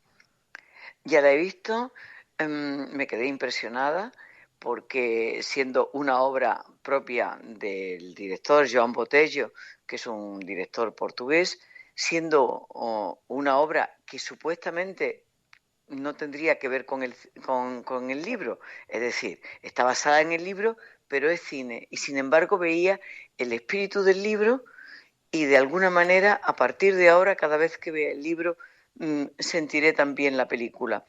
Y de repente el realizador, que no estaba y no pretendía hacer una película política inicialmente cuando empezó a grabar, la fuerza de las circunstancias lo fueron llevando el discurso de Ricardo Reis, el discurso de Pessoa, a contemplar el tiempo del 36, pero con la mirada de nuestro tiempo. Y da pánico porque siendo una obra muy literaria, muy humana, percibes el miedo, el racismo, el populismo, el desprecio, la ascensión de las políticas más horribles. Y dice, aquello que pasó en el 36 está también pasando ahora. Asusta. Es una visión, insisto, no política, sino humana, literaria, cinematográfica, pero asusta. Porque además, claro, la película se rodó, todavía no estaba la pandemia, todavía no estaba este escenario tan distópico en el que estamos viviendo, pero ya habían emergido los Trumps, los Bolsonaros, los Erdogans, y parece que estamos en un eterno retorno, ¿no? Decía el propio director. Es que el director estuvo genial el día de la presentación de la película, que fue antes de ayer. Fue en el Centro Cultural de Belén, que es un gran edificio para la cultura contemporánea, con un auditorio impresionante. Tengo que decir que es un sitio de 1.400 localidades, pero solamente pudieron entrar 400 personas para respetar las distancias de seguridad. Pero se quiso hacer porque se quiso reivindicar la cultura y el pensamiento y el cine. Fue el primer ministro, había una serie de personas de la política, independientemente, como he dicho, de espectadores normales y de espectadores del mundo de la cultura. Y ahí el director habló y estuvo impresionante y emocionante, porque decía eso mismo, que si a José Saramago había escrito este libro porque le impresionaba una frase de Ricardo Reis, un verso de Ricardo Reis, sabio es el que se contenta con el espectáculo del mundo, y Saramago le quiso enseñar el mundo en el año de su muerte para ver si seguía sintiéndose sabio solamente con la contemplación, o no pensaba que tendría que hacer algo más. Y el director dijo lo mismo. ¿Cómo podemos ahora mismo contemplar lo que está pasando en el mundo, lo que está pasando en Europa, lo que está pasando en otras regiones, lo que está pasando en nuestra salud, lo que está pasando en nuestras culturas, lo que está pasando en nuestra vida? Entonces, no reclamaba actuaciones, simplemente se preguntaba, ¿no somos más sabios si miramos? Somos más sabios si hacemos algo.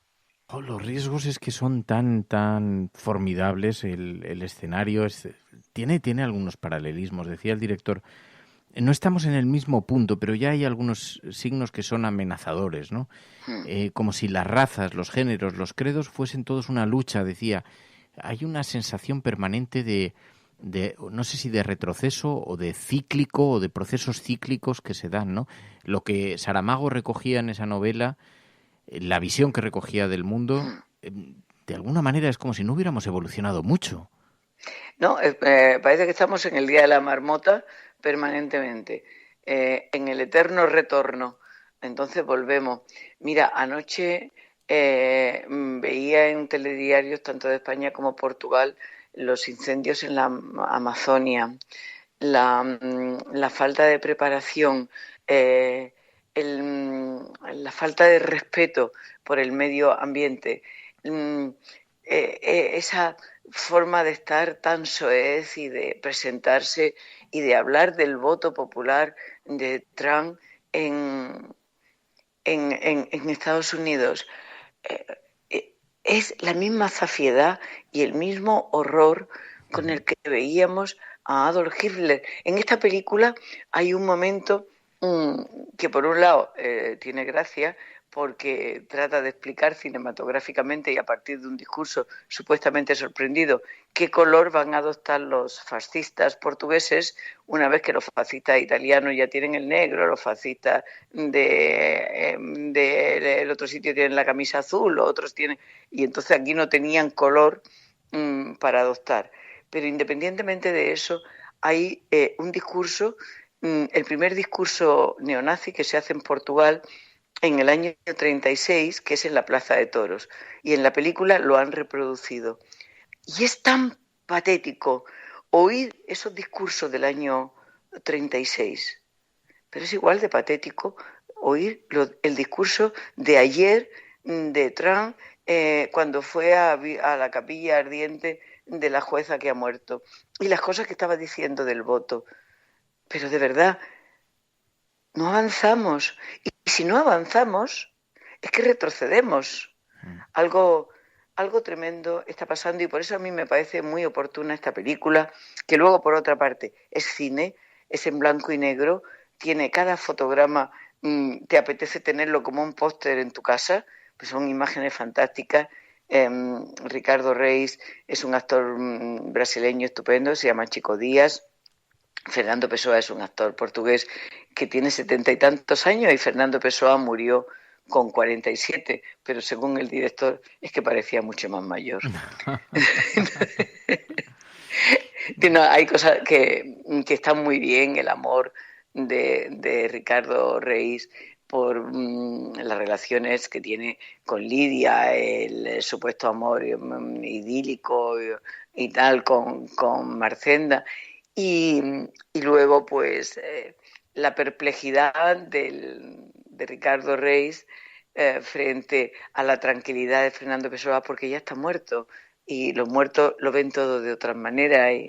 La verdad es que es muy interesante, es una película que espero que se pueda ver en España y en otros países. Es una película de esas que se da en llamar de autor, y por lo tanto suele tener una difícil distribución, pero compensa tanto verla.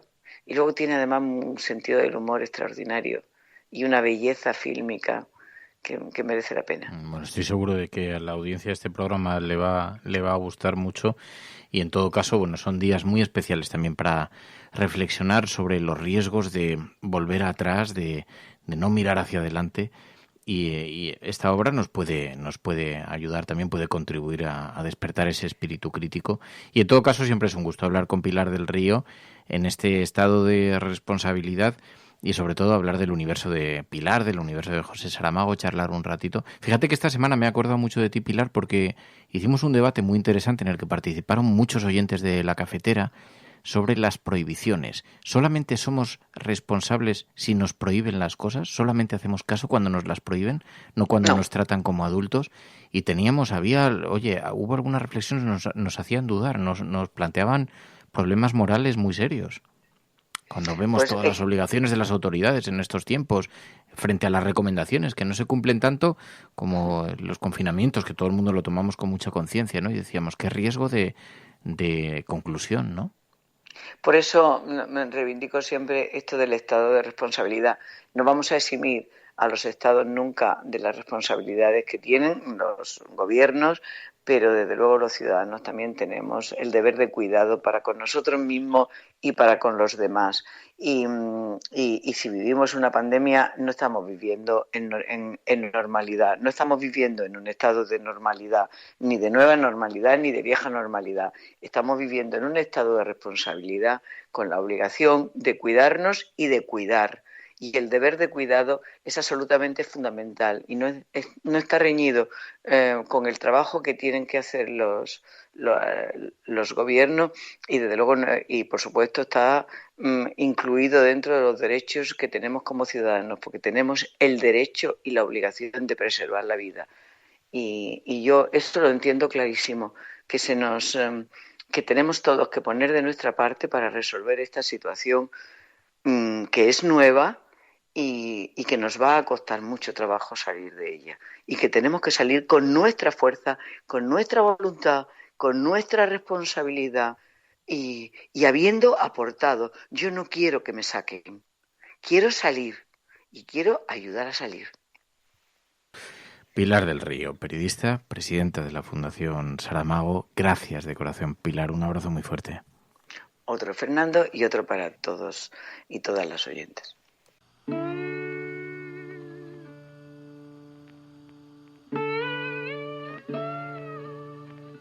La Cafetera presenta los relatos de Ainhoa Goñi.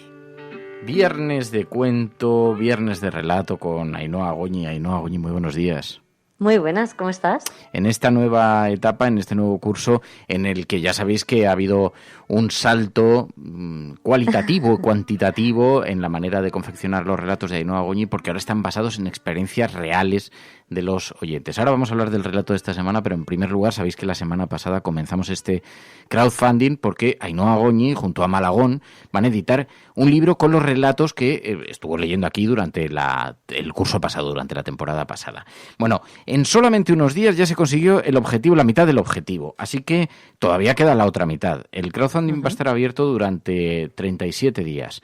Os recomendamos que no lo dejéis para el último minuto si queréis haceros con uno de los ejemplares, porque el tiempo corre, el tiempo pasa y es importante que nos quedéis sin uno de los ejemplares, y además hay que sacar adelante este crowdfunding para conseguir que salga, pero va como un tiro, la gente lo está pidiendo. Oye, es un exitazo total de crítica y público, te diré. Sí, estoy contenta, la verdad es que confiaba estar feliz, la gente en los oyentes, en la comunidad. Sí. Así que sí, estamos contentos, un poquito nerviosos, porque al final es la primera vez que lanzamos un proyecto. Yo, bueno, si todo va bien va a ser mi primer libro, no sé si el último, pero desde luego el primero. Y sí, la verdad es que estoy bastante nerviosa, muy contenta y con muchas ganas de tener tanto apoyo como hemos tenido a lo largo de todos estos días en los que hemos ido interpretando relatos. A ver, es un regalazo de Navidad, así que os invitamos a que yo ya he hecho mi pequeña adquisición. Además he adquirido unos poquitos ejemplares para poder regalarlos a través del programa, o sea que, pero es importante que os adelantéis, porque además el libro va a estar listo justo para las Navidades, así que como regalo es fabuloso. Y hay algunas opciones, porque es a través de Berkami, hay algunas de las opciones que han propuesto Ainhoa con Malagón, que va a ilustrar este libro. Es un libro que va a ser bonito, ya he visto un poquito las imágenes que estabais enviando ahí a Berkami y tiene un pintón.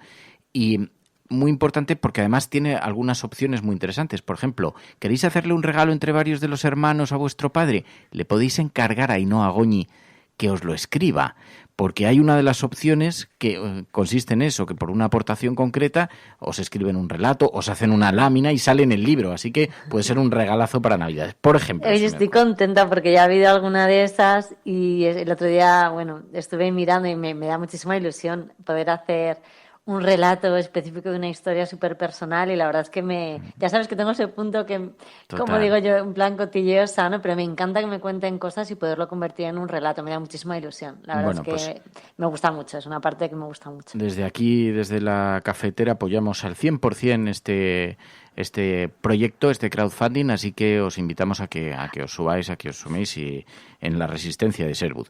Bueno, pero lo que nos... Oye, no, perdóname, si apoyas del todo, te digo una cosa, ¿por qué no te haces el prólogo? Goñi, yo hago lo que tú quieras. Tú ya sabes, tú pide lo que yo soy un esclavo. Pues esta es una petición oficial para que te hagas el prólogo, entonces. Pues, hombre, tienes que ser tú. Tú dime qué quieres. Eres el instigador. Bueno, pues yo te escribo el prólogo y lo que quieras. Que vale. Guay, me parece bonito, ¿no? Y me encanta. Te está oyendo mucha gente, así que es una promesa. Pues eso, no sé si devalúa el contenido del libro, pero no lo creo. Tú lo has pedido. Pero vale, genial. Yo me comprometo a eso. Luego cerramos este acuerdo el pimentón. Que bueno, pero lo que nos convoca esta semana, ya sabéis que cada semana cerramos el programa con un pequeño cuentecito que escribe Ainhoa Goñi basándose en alguna de las historias que nos hacen llegar los oyentes. Y esta semana... Hola, soy Adrián. Contacté con Ainhoa por querer compartir con vosotros, Resistencia, una de mis experiencias. La comunidad cafetera es muy empática y ha entrado muy en sintonía con los relatos de Ainhoa y su sensibilidad única. Por eso creo que va a poder expresar muy bien los contrastes de esos momentos que vivimos en un hospital.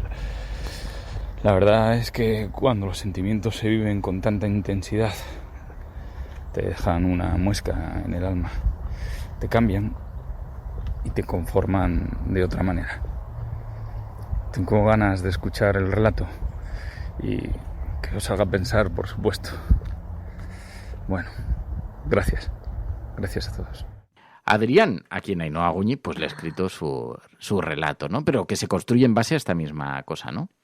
Sí, la verdad es que a mí, en fin, es lo que más me está gustando, es poder hablar con los oyentes y que me estén contando historias muy personales y muy bonitas, porque esta es verdad que es una historia dura, pero tiene un trasfondo, pues eso, muy tierno, y me ha gustado mucho ponerle palabras, y ahora le pondremos además voz, y sobre todo eso, me encanta que se pueda compartir, porque lo comentaba Adrián, me lo comentaba al final, mucha gente ha podido estar en esa situación.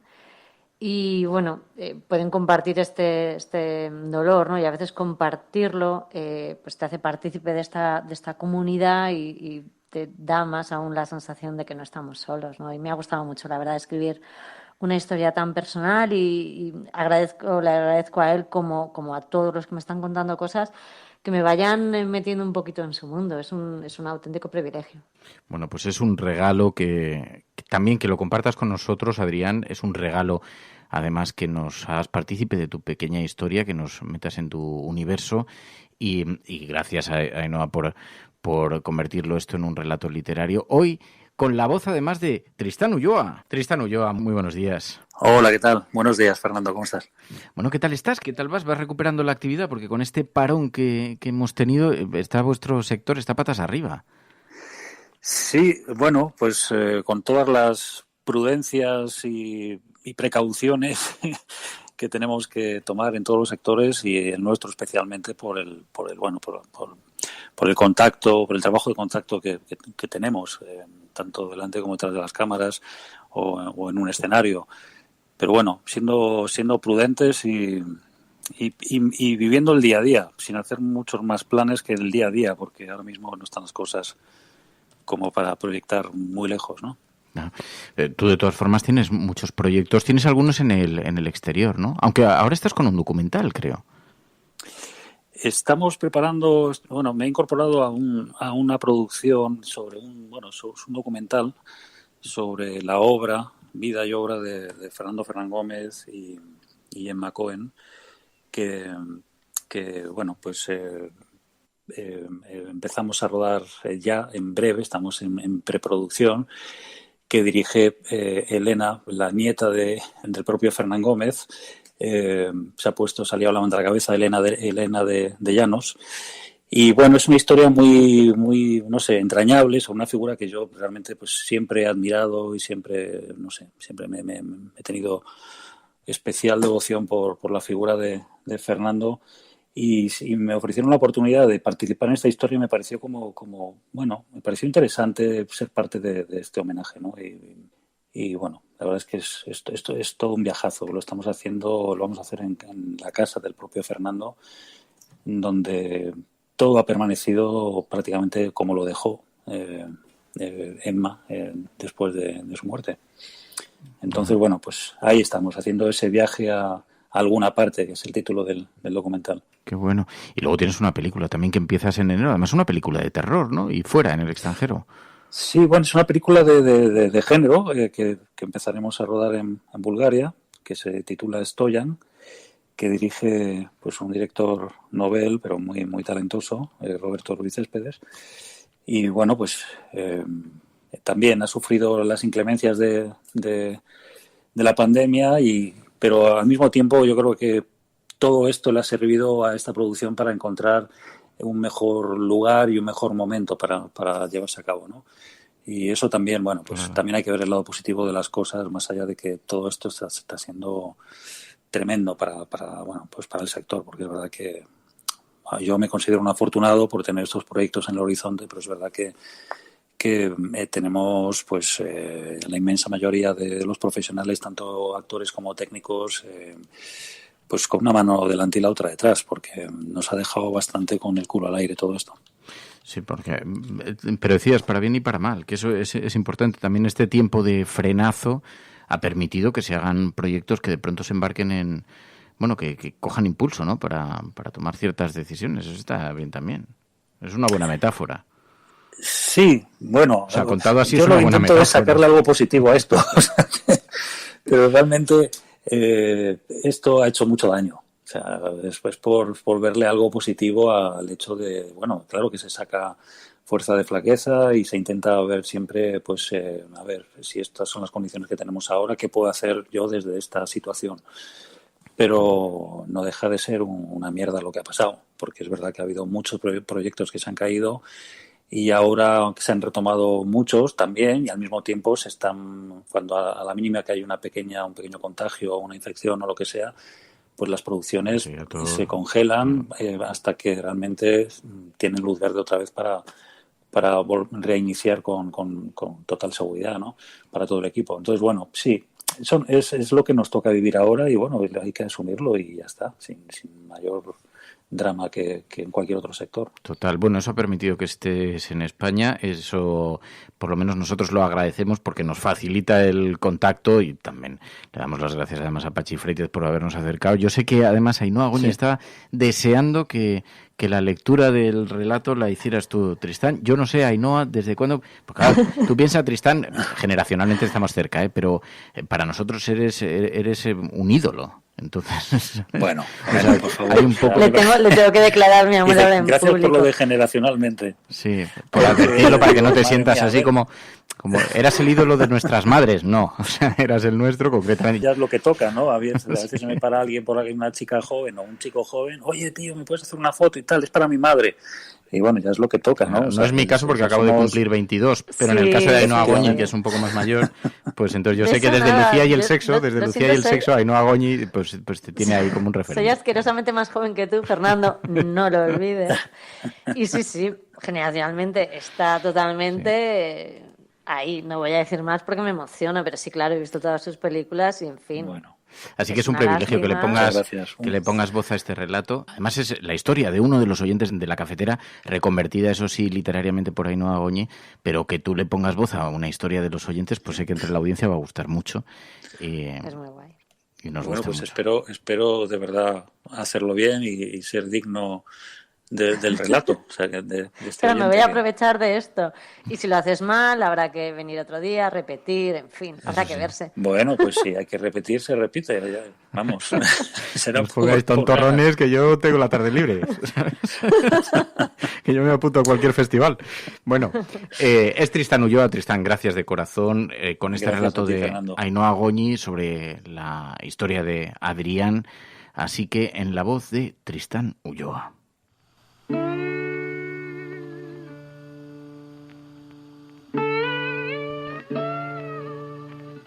La Cafetera presenta los relatos de Ainhoa Goñi. Ella le cogía la mano con cariño, mientras su amiga, sabiendo ya lo que se enfrentaba, la miraba con cara de terror.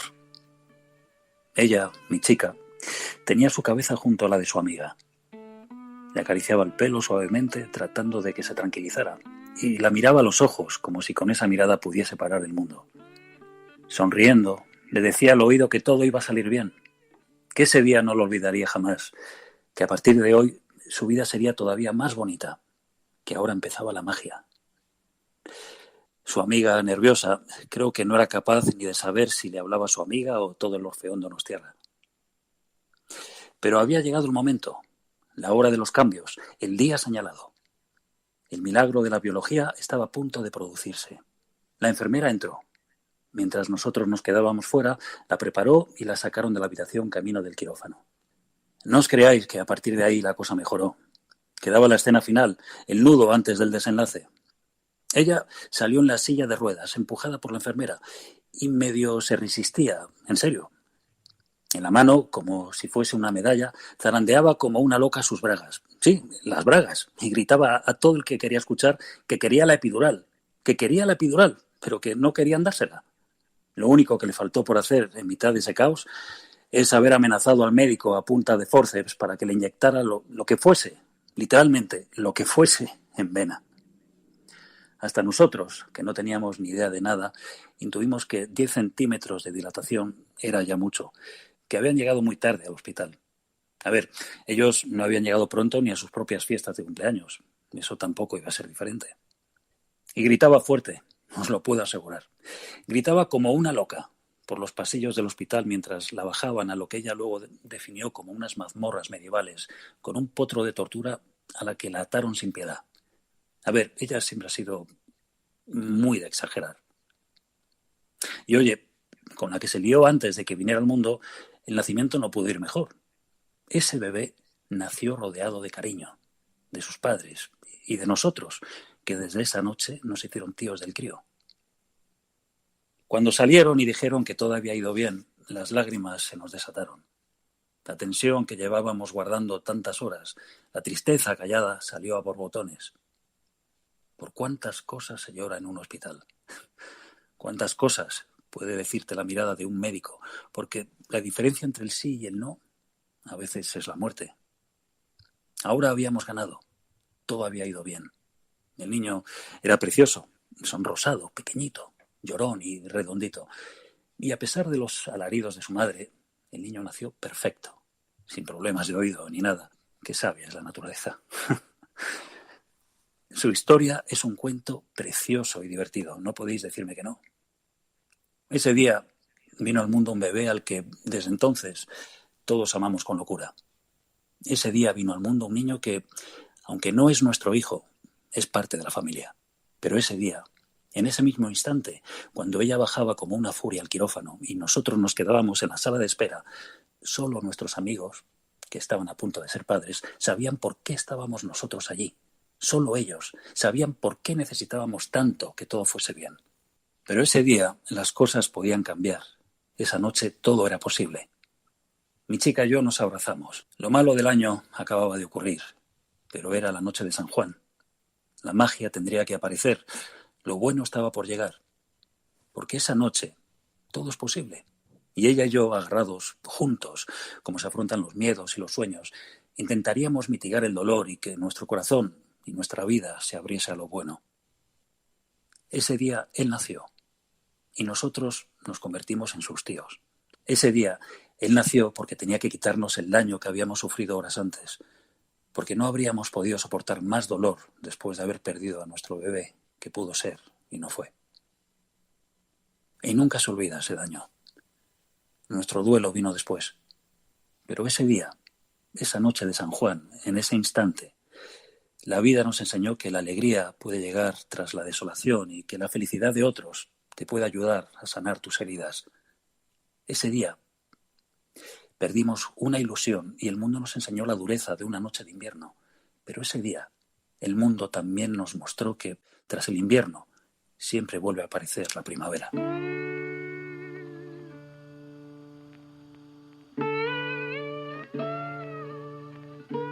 Recuerda que ahora tú puedes tener también los relatos de Ainhoa Goñi en tu librería. Apóyalo en radiocable.com/Un Mundo en Construcción.